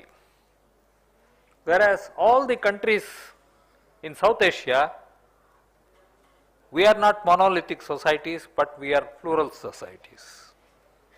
We have any number of languages spoken by the people. We have representatives of all the religions, and particularly the Indian subcontinent is having a very complex model. We not only have 9 organized religions and about 300 languages spoken by the people. We have about 5,000 castes sitting one over the other. Though Islam and Christianity did not believe in inequality by birth, but the Hindu system of the hierarchy has percolated deep down to the other religions and has affected those religions as well. So therefore, all these issues had to be addressed, and we are very happy that India has come out with one of the best models in constitutional governance. It has also become a model to be followed by several other countries. Be that as it may, UNDHR was the guiding principle in drafting our constitution to hold the plural society together, and it has worked very well. So, but our justice system has, I am not very happy, as you said, I am not very happy because we did not evolve a judicial system of our own to give justice. We have borrowed a principle from the English speaking people where it is so difficult to tell a lie in the court, but in our courts, everyone swears by a lie in the name of God, in the name of religion, in the name of Bible, in the name of Quran, or in the name of Gita. So that is our national character. So you cannot get justice in such a system. Therefore, we have to, in this forum, discuss. Organizers have given me precious 30 minutes, so I do not want to embark on such a detailed discussion. I will throw open that subject for this August Assembly to debate it. So that is Article 12 under the UN drop. Then life and social security under section under Article 6, read with 4, it deals with the legal literacy aspects, and prevention of the injuries that may affect life and liberty.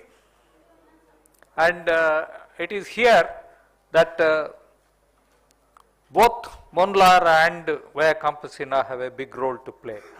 While summing up, I'll tell you what you can do. Protection of women in particular, there are a good number of women delegates. You may note this aspect of the matter. Article 4 mandates to develop a culture of equal respect and equal opportunities towards women.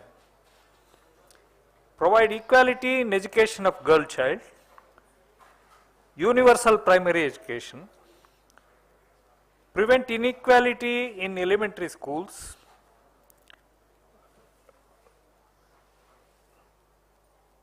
in other words, it guarantees full respect to women. I would also, because all of you are required to follow UN draw, persuade your own governments to enact the laws. I congratulate the Nepal government because they have already taken the bold step of persuading their government to enact UN drop as a municipal law.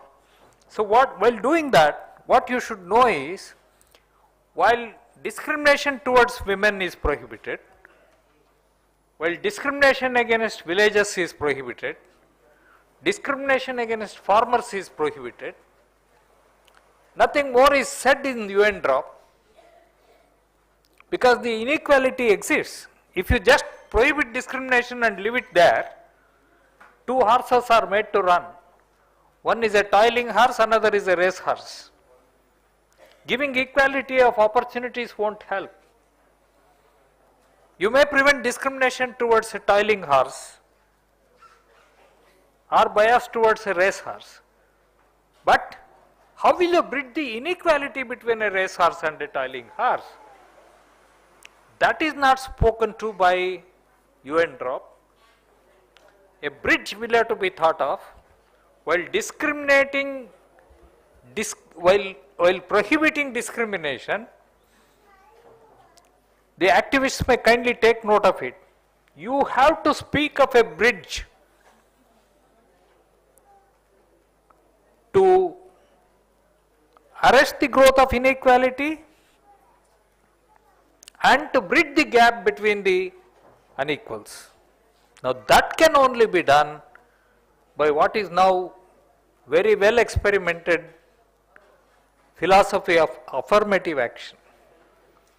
India has done a wonderful job by incorporating preferential treatment to those who are disadvantaged, particularly women, children, the scheduled caste, scheduled tribes, the minorities.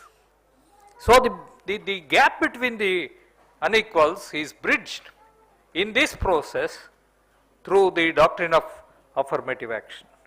Now that is not spoken to by UN drop. I may tell you here, I was part of the drafting team. Way back in the year 2008, we drafted all these provisions sitting in Bilbao. I don't think anybody sitting here was represented there. It was a small team where we had a brainstorming session to draft all these articles. But I notice most of those principles have been given a go by. All those bridges have been broken and only the bare prohibition towards discrimination is retained. So therefore, activists should take it up. Not only prevent discrimination, which will arrest the spread of inequality, you have to take bold affirmative action to bridge the inequality between the groups. Then it also speaks of a wonderful concept of freedom of movement, which is a bold step towards a world without borders, citizenship without passport, That is what Dr. Ramanohar Lohia had spoken way back in the early 1950s.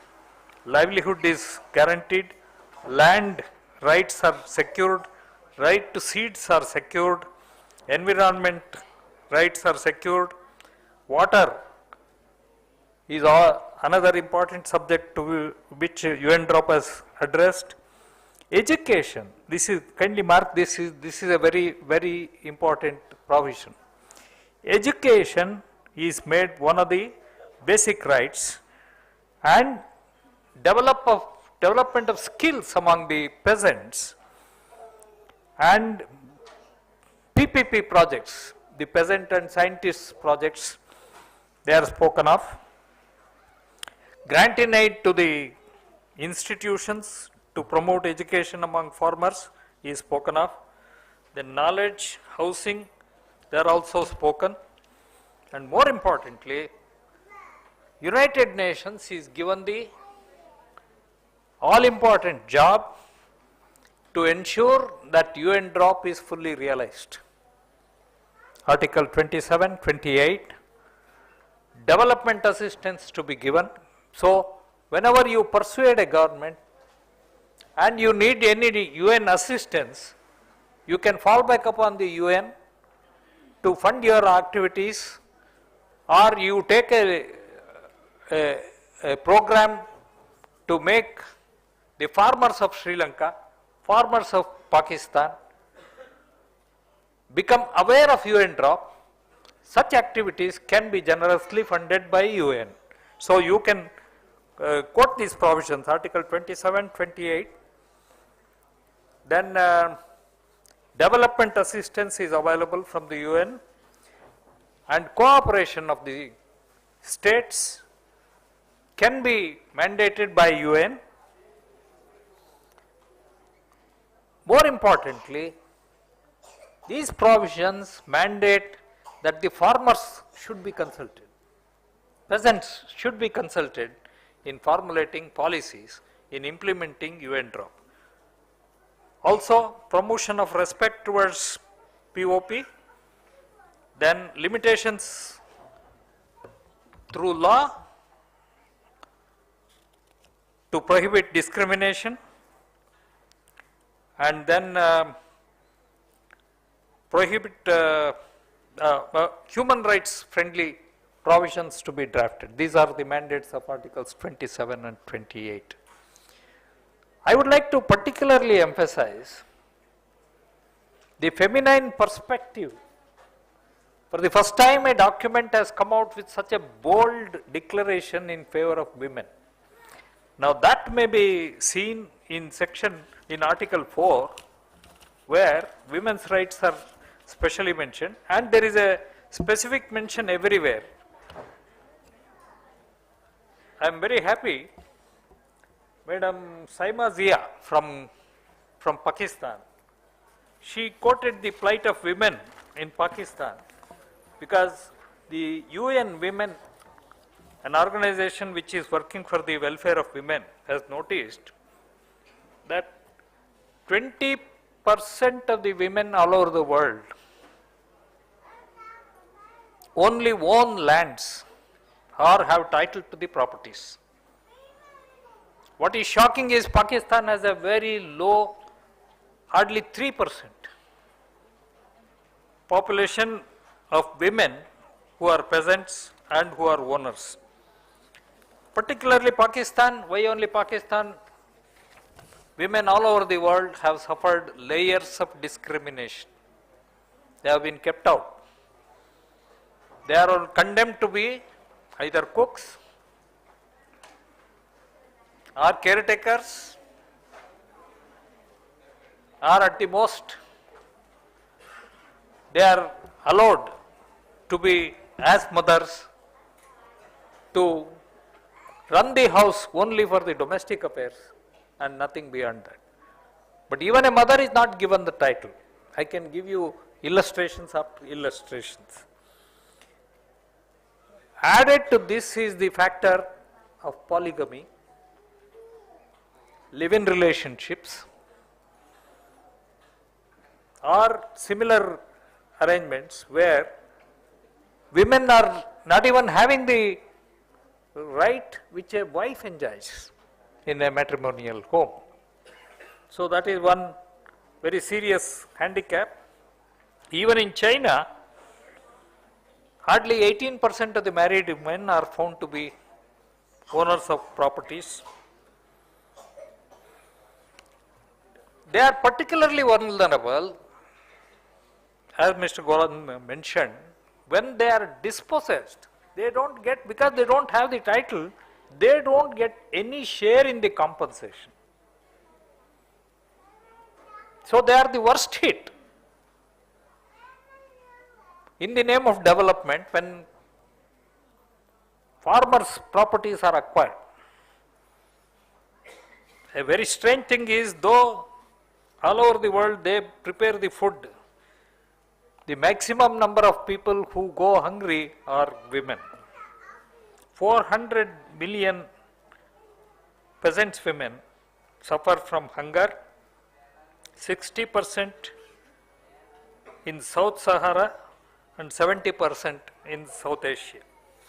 So this is a very important step which has persuaded UN DROP to take note of the women's plight and this thing. I request the women delegates, I don't know whether you had occasion to discuss these things. So these issues need to be discussed. And there are many more aspects of women. Why women are not represented? Can anybody tell me why women were denied franchise, right to franchise? You are a very enlightened assembly. I would like to know from the, at least the women delegates, why were you kept out of the parliament? Why you had to fight for?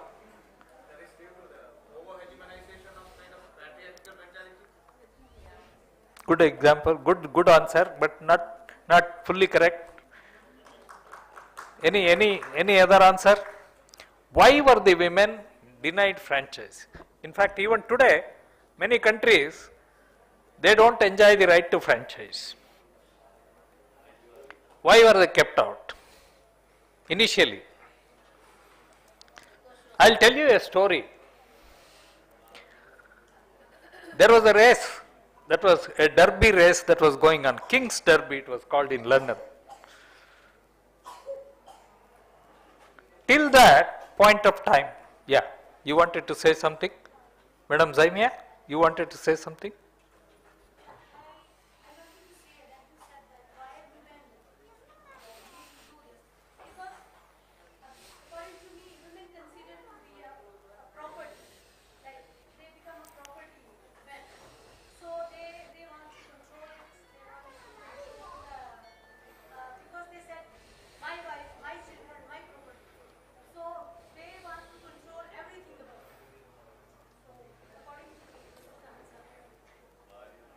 Yeah, women also say it is my husband, my family, my children. They,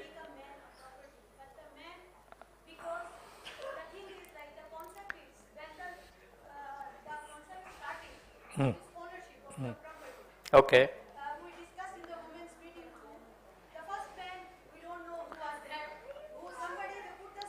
Yeah, good, very good answer, very good answer. Correct. Yes. So then the men started to own the land. This is my land. And then they started to think about that. This land, because they invented the agriculture. Yeah. So when they said that then I will be owning this land. So this land, after when I will die, this land should be transferred to my children. So they started to control the woman. Because the woman, they can produce the children. So they think that my children, my wife, my property, so this property should go to them.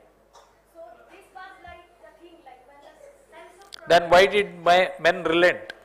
Why have they allowed women to get into the parliament? Why did they allow them the right to franchise? Yeah. Yes, very good, very good. When did they fight? How did they fight? Where did they fight? Indian women never fought, Pakistan women never fought, Sri Lankan women never fought. We saw the first Prime Minister, lady Prime Minister from Sri Lanka. Yeah, first head of the state, first woman head of the state in the world. That is Sri Lankan achievement. Very, very interesting.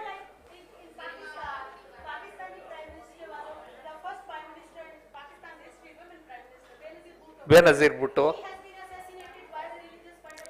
Yeah. Yeah.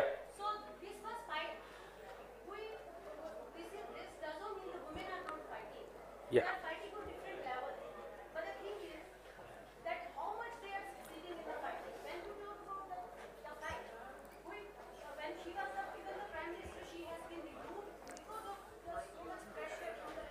Okay. Okay. Yeah.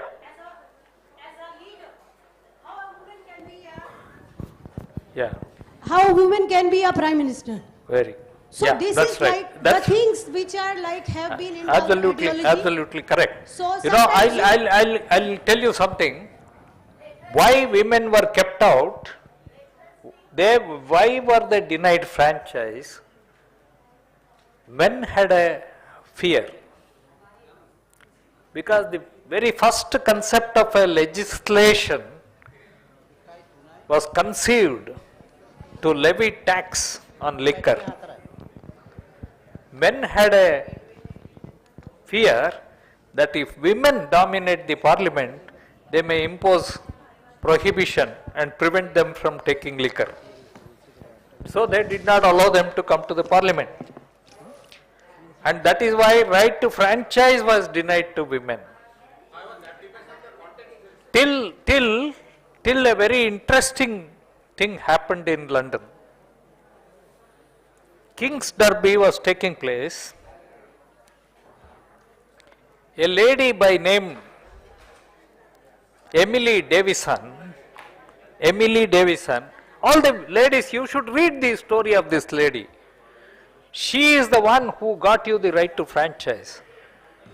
Long before Gandhiji in India started Satyagraha, she was taking to fasting, and 110 times she was jailed or hospitalized to forcibly feed her. Her only demand was women should be given the right to franchise. Well, England did not concede that right. Australia did not concede that right. New Zealand was the first country to concede that right. There also there was a very big movement that was going on. US also there was a problem. At that point of time, when the King's Derby was taking place and King's horse was running, Emily jumps and catches the king's horse just at the time when it was about to reach the goal post. She was crushed to death. And that opened the eyes of the British Parliament to concede right to franchise. This happened in 1929.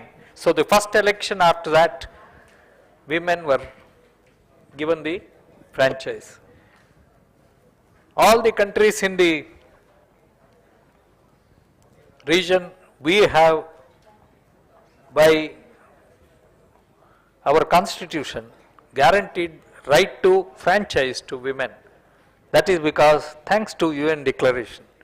Why I am quoting this is, though UN declaration of human rights was not a binding document, it had inspired all the constitutions in the area, in the subcontinent, to concede those human rights, to prevent discrimination against women, to guarantee adult franchise, and to ensure universal literacy. if you don't give right to education to a girl child, please make a note, you will never be able to build an egalitarian society of equals. If the girl child is denied education in an elementary school, the society which comes up of that generation will be an unequal society which practices discrimination by birth. Therefore, if you want to prevent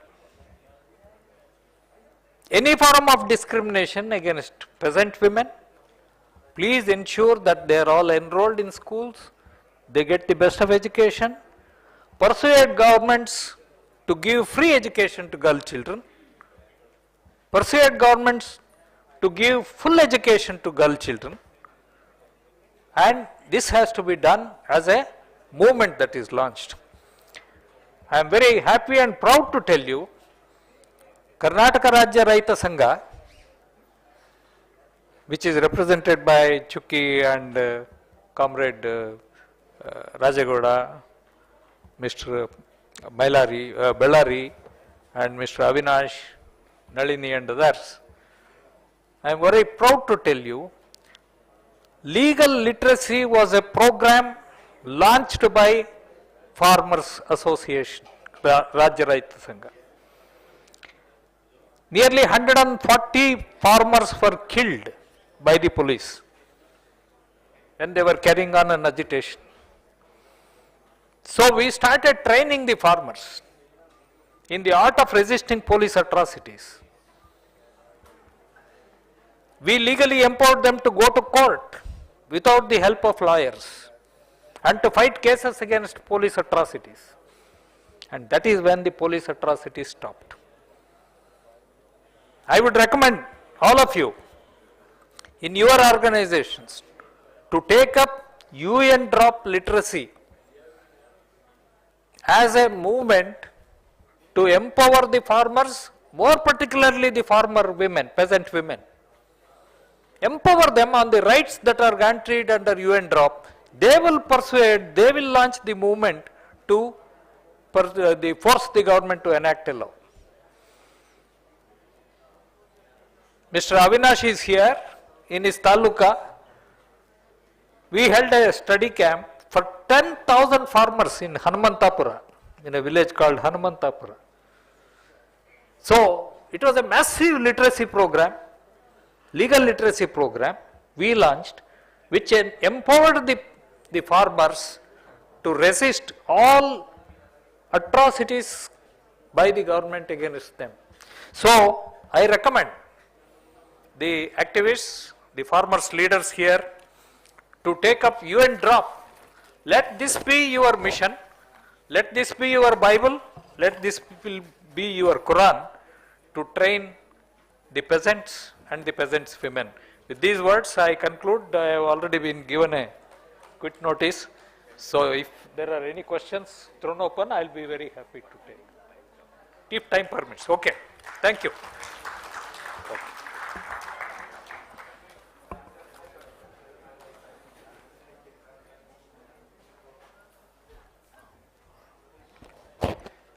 Thank you.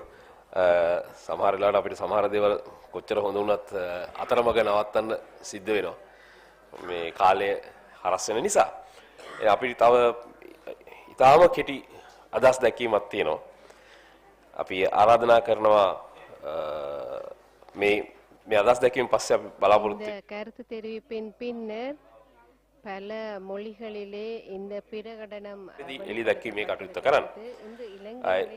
ඊට පෙර මම ආරාධනා කරනවා සමස්ත නේපාල ගොවි සම්මේලනයේ බල්රාම් සභාපති බල්රාම් බාස්කොටා මහත්මයා விவசாய කොම්රේඩ් சம்மேளனத்தின் බල්රාම් தலைவர் පරිවර්තනය ඉංග්‍රීසි ආවේ නැහැ.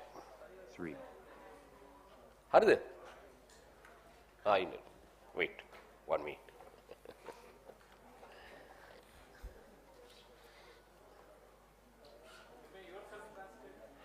No. Yes, but there is a issue of translation issue. testing. Yeah? No. We can ask someone. Yeah, right? We can ask someone to translate. Oh, okay. Again, once again. Okay. No, it's okay. No. අපි ගෞරවයෙන් ආරාධනා කරනවා We are going to cordially සමස්ත invite Nepal ගොවි සම්මේලනයේ the president of the All Island Farmers Association in Nepal. He was a part of the protest for a long time. Ahead floor නේද දාන්න ඕනේ. හරි. Thank Suti ඔබතුමාට. And it is my pleasure to be here with food sovereignty specialist comrades and farmers activist comrades, and really the comrades, the friends who are in the battle for the change, who are eager to win the war. The war is coming. That's why I'm from Nepal. Nepal have a lot of hats for their identity. First thing, it was neighbor colony of any empire, any imperialism. Second, we are the younger republican country. Third, Lord Buddha was born in Nepal. Fourth, we are from the roof of the world. These are the identity of Nepal. And another characteristics is that the largest population, it is in between. It is sandwiched between our largest population of the world and second largest population of the world. In one side, in the northern part, it is People's Republic of China, and in southern and eastern and from western part, it is surrounded by India, largest population of the world. I think when we are united, no can defeated us. Just I said that we are the youngest republican country. We thought that we have to replace monarchy because it represents feudalism. Feudalism can't, survive. We have to replace this institution. That's why in anti-monarchy movement, in one side we took flag of food sovereignty, and in another side we took the flag of democracy. Because our struggle was again for the democracy. We achieved. At the same time, farmers were able to, chant the issue of food sovereignty should be incorporated in the constitution.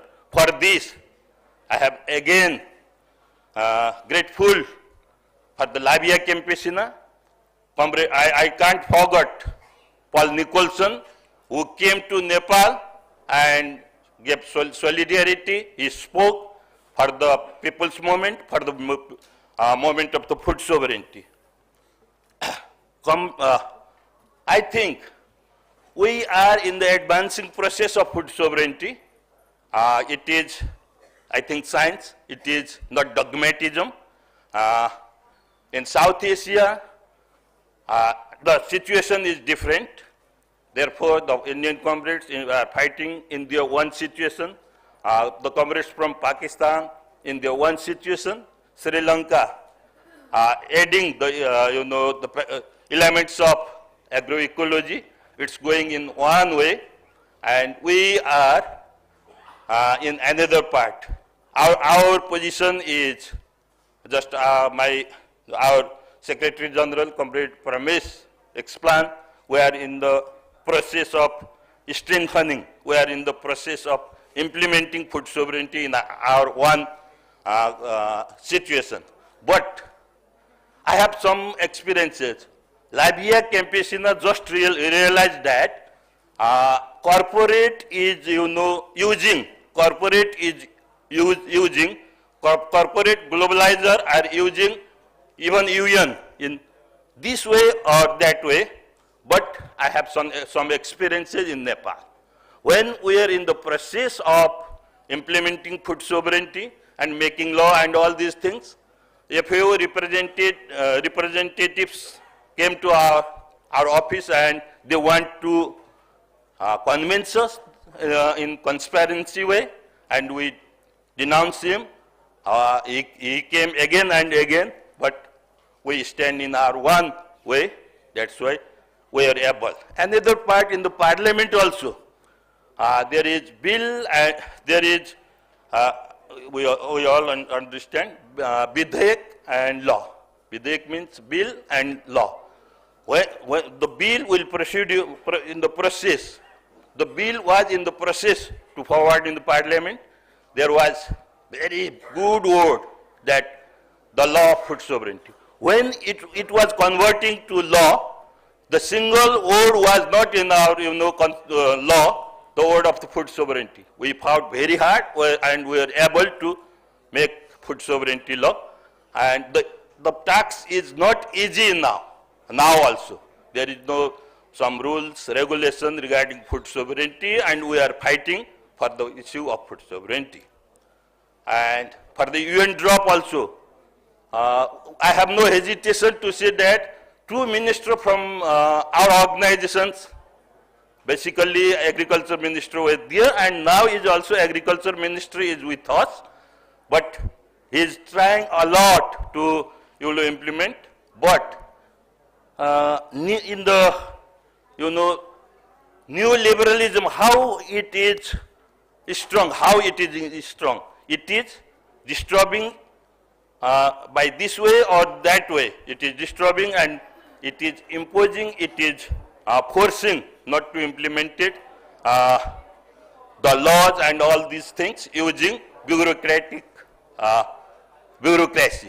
That's why tax is not easy, but it is our duty, it is our responsibility. We have to go ahead. The moment is for us.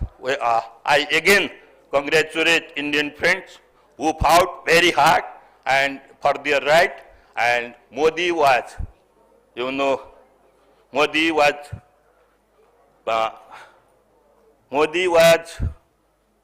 किसान के सामू मोदी झुकना पड़ा. This is also one achievement. I congratulate Dabir ji, Chuki, Nandini ji, and all the farmer leader of the India. Without your contribution, the enthusiasm, the spirit was not able for the long, time struggle of Indian farmers and peasants. We have win a lot of battle, but we have to win the war. The war is in front of us. Our enemies are, neoliberalist. Our enemies are capitalist. Our enemies are imperialist. We have to fight against them. In this forum, we have to make some connection. We have to make some organization. Labia is there.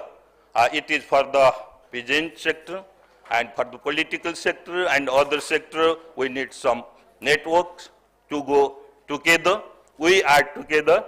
Our strength, our solidarity would be one of the main elements to win the game. Thank you.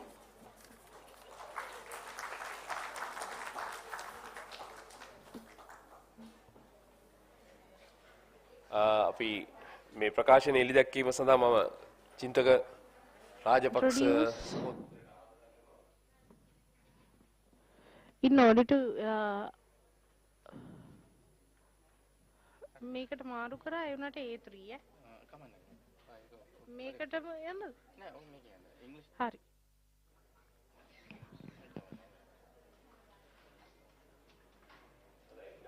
Okay. Now we are inviting the convener of the Agricultural Activists Association to hear. There are publications in different languages.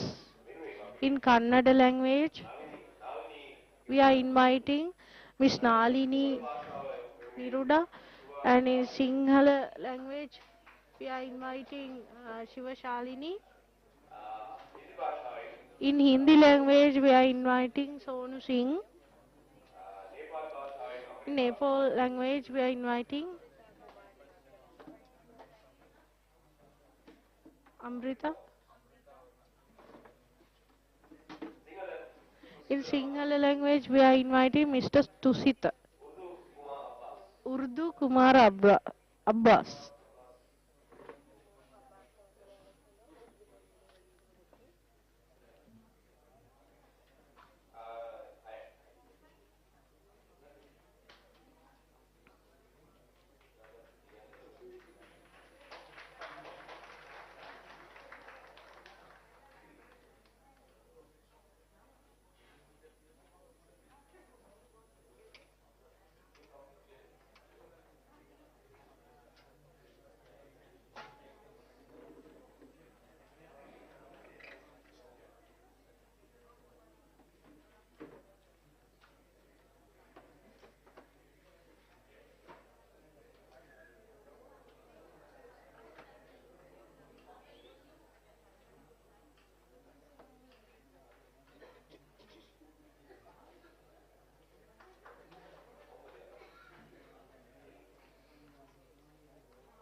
Yes, mobile here.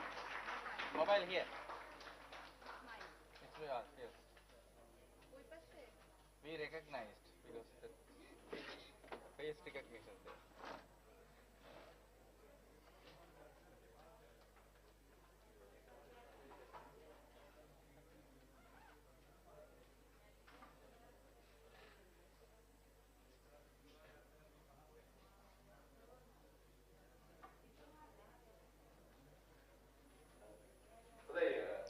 Okay. Thank you very much for everyone.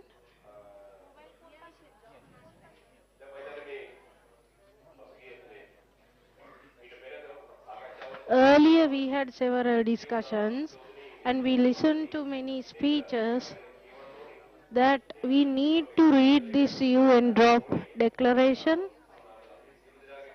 and I would like to request from you guys to read it very well and also to educate your members in your organizations and utilize these provisions available in this declaration in your missions.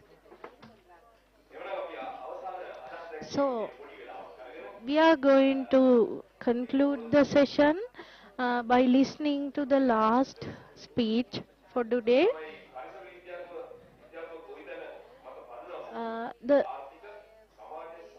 The economical, social and political activities that we should conduct in relation to agroecology. That is the topic we are going to talk about now. I requested him to talk very briefly because the time is limited. So I invite him to give his speech. Thank you very much for inviting me. I will keep in mind about the time constraint he mentioned.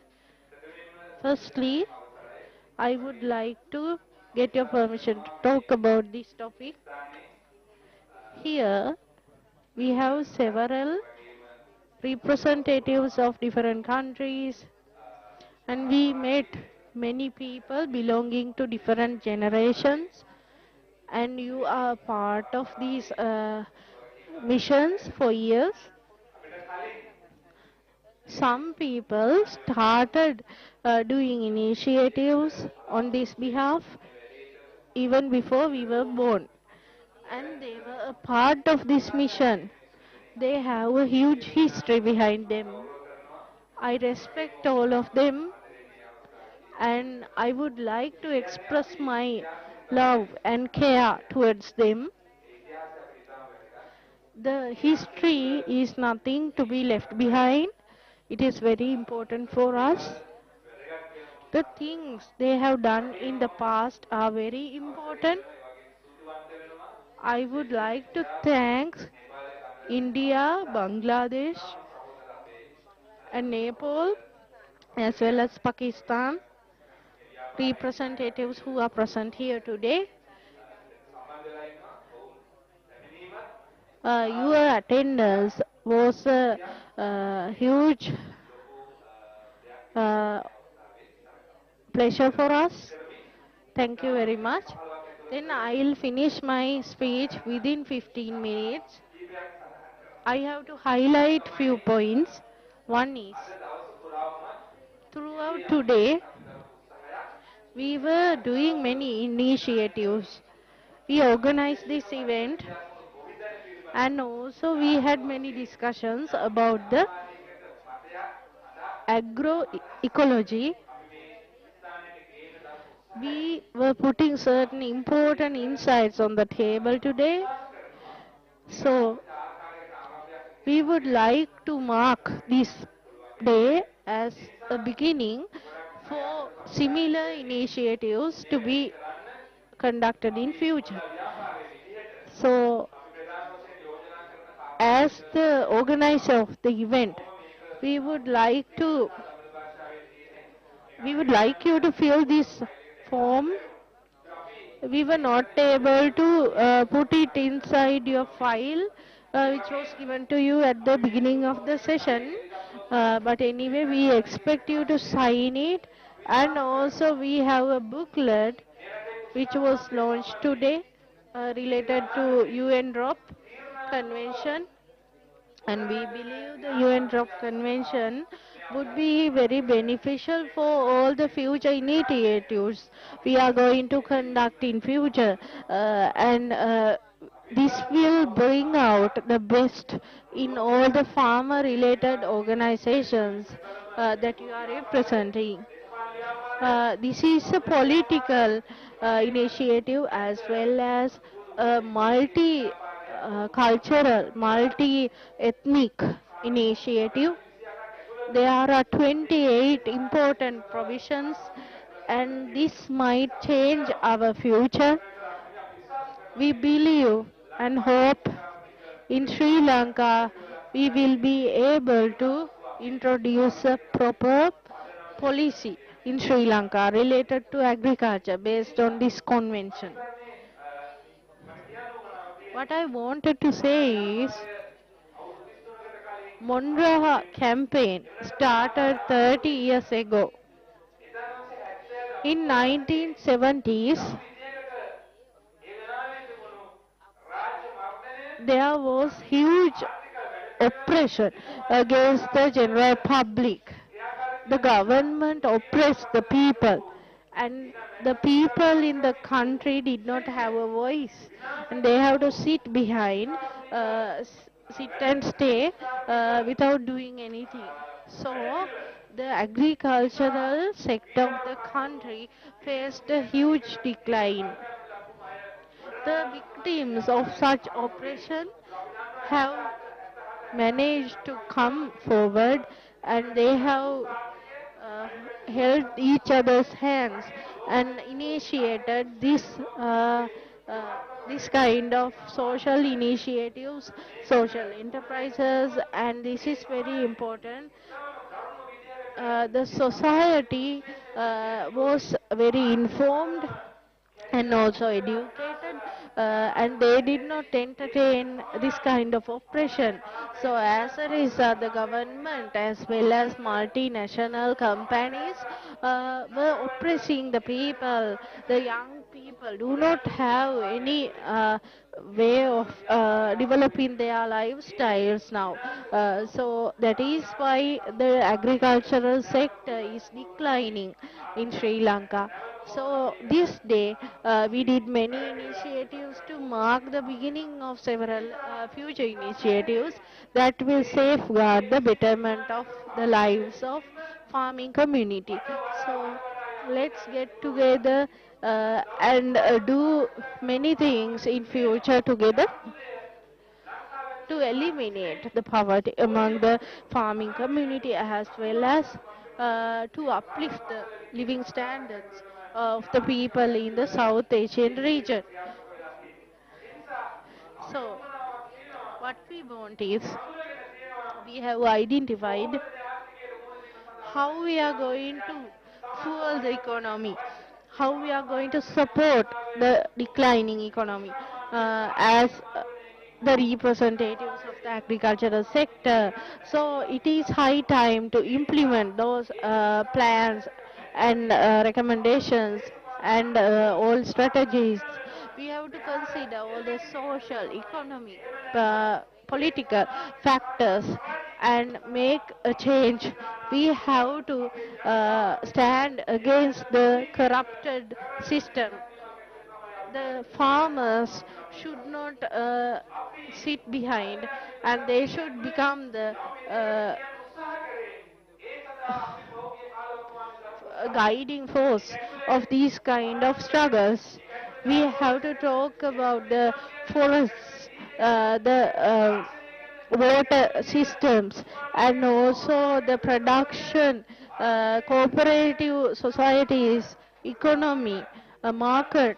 These are topics that we should know and talk about. Certain important topics have been buried down by politicians as well as multinational companies for their for the fulfillment of their own agendas, and we should identify these things very clearly and come forward to end the corruption. And within the market economy, we face a lot of problems, and we face the discrimination of the intermediaries, and our produce is bought at very low prices. And for years we've been struggling with the land to find solutions for the economic crisis. So it is high time to take better action.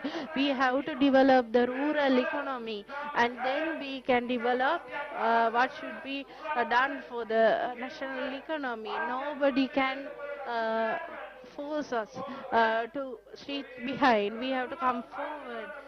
We have to use the resources mindfully and sustainably, and we have to adopt new technological ways as well as the ways of yielding more crops. But still we have to ensure that we are not becoming some uh, some parts of different people's agendas. We have to be very independent. Some discriminations are there. We have to overcome those challenges and discriminations and move forward. The rural farmers in the country have played a pivotal role in the economy in the past as well. Now we should not forget that Sri Lankan economy was an agriculture-based economy in the past. So it is something we have to work forward. We have a solution in front of us. It is something we can do. We have to popularize the agroecology in Sri Lanka. This is not going to be putting a board or distributing some flyers. This is something that should happen economically. We have to practically do the things we are discussing in this forum today. The technology, the terminology, as well as the laws and regulations and rights of the farmers should be something that should be communicated to the rural farmers who don't know anything about these things. What is meant by producing by ourselves? What are we cultivating? What is meant by the cultivation? And what is organic farming? And what are the other agendas behind the term? We need a solution for these problems. We have many questions in mind, so it is important to get together.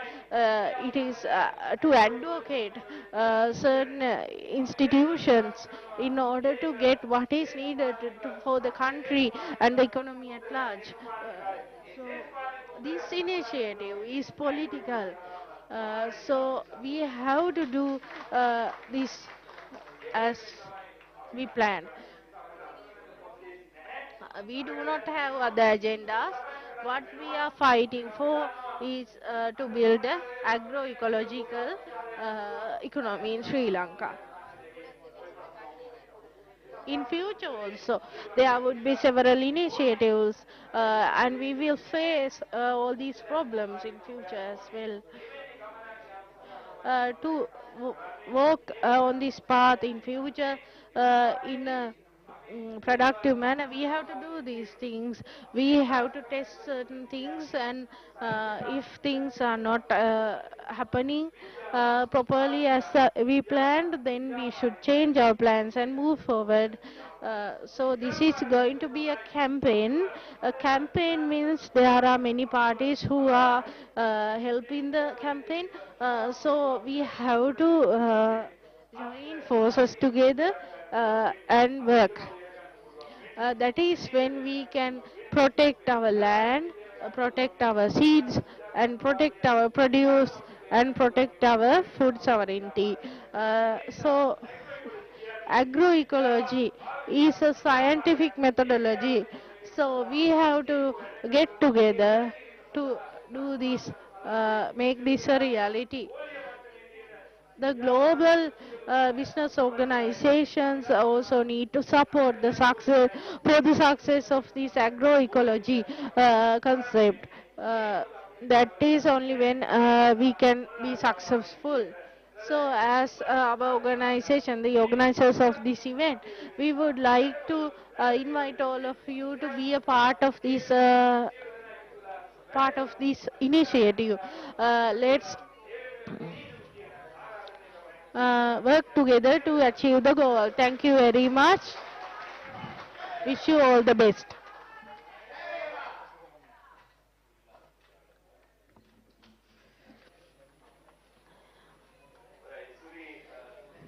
Thank you very much. We don't have much time. We have to hand over the hall and everything before 6 o'clock. So I would like to thank every one of you in general. Thank you very much for participating. Behind this successful event, there were many parties.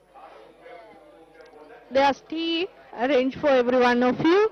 So I invite you to participate to the tea party. And we expect you to.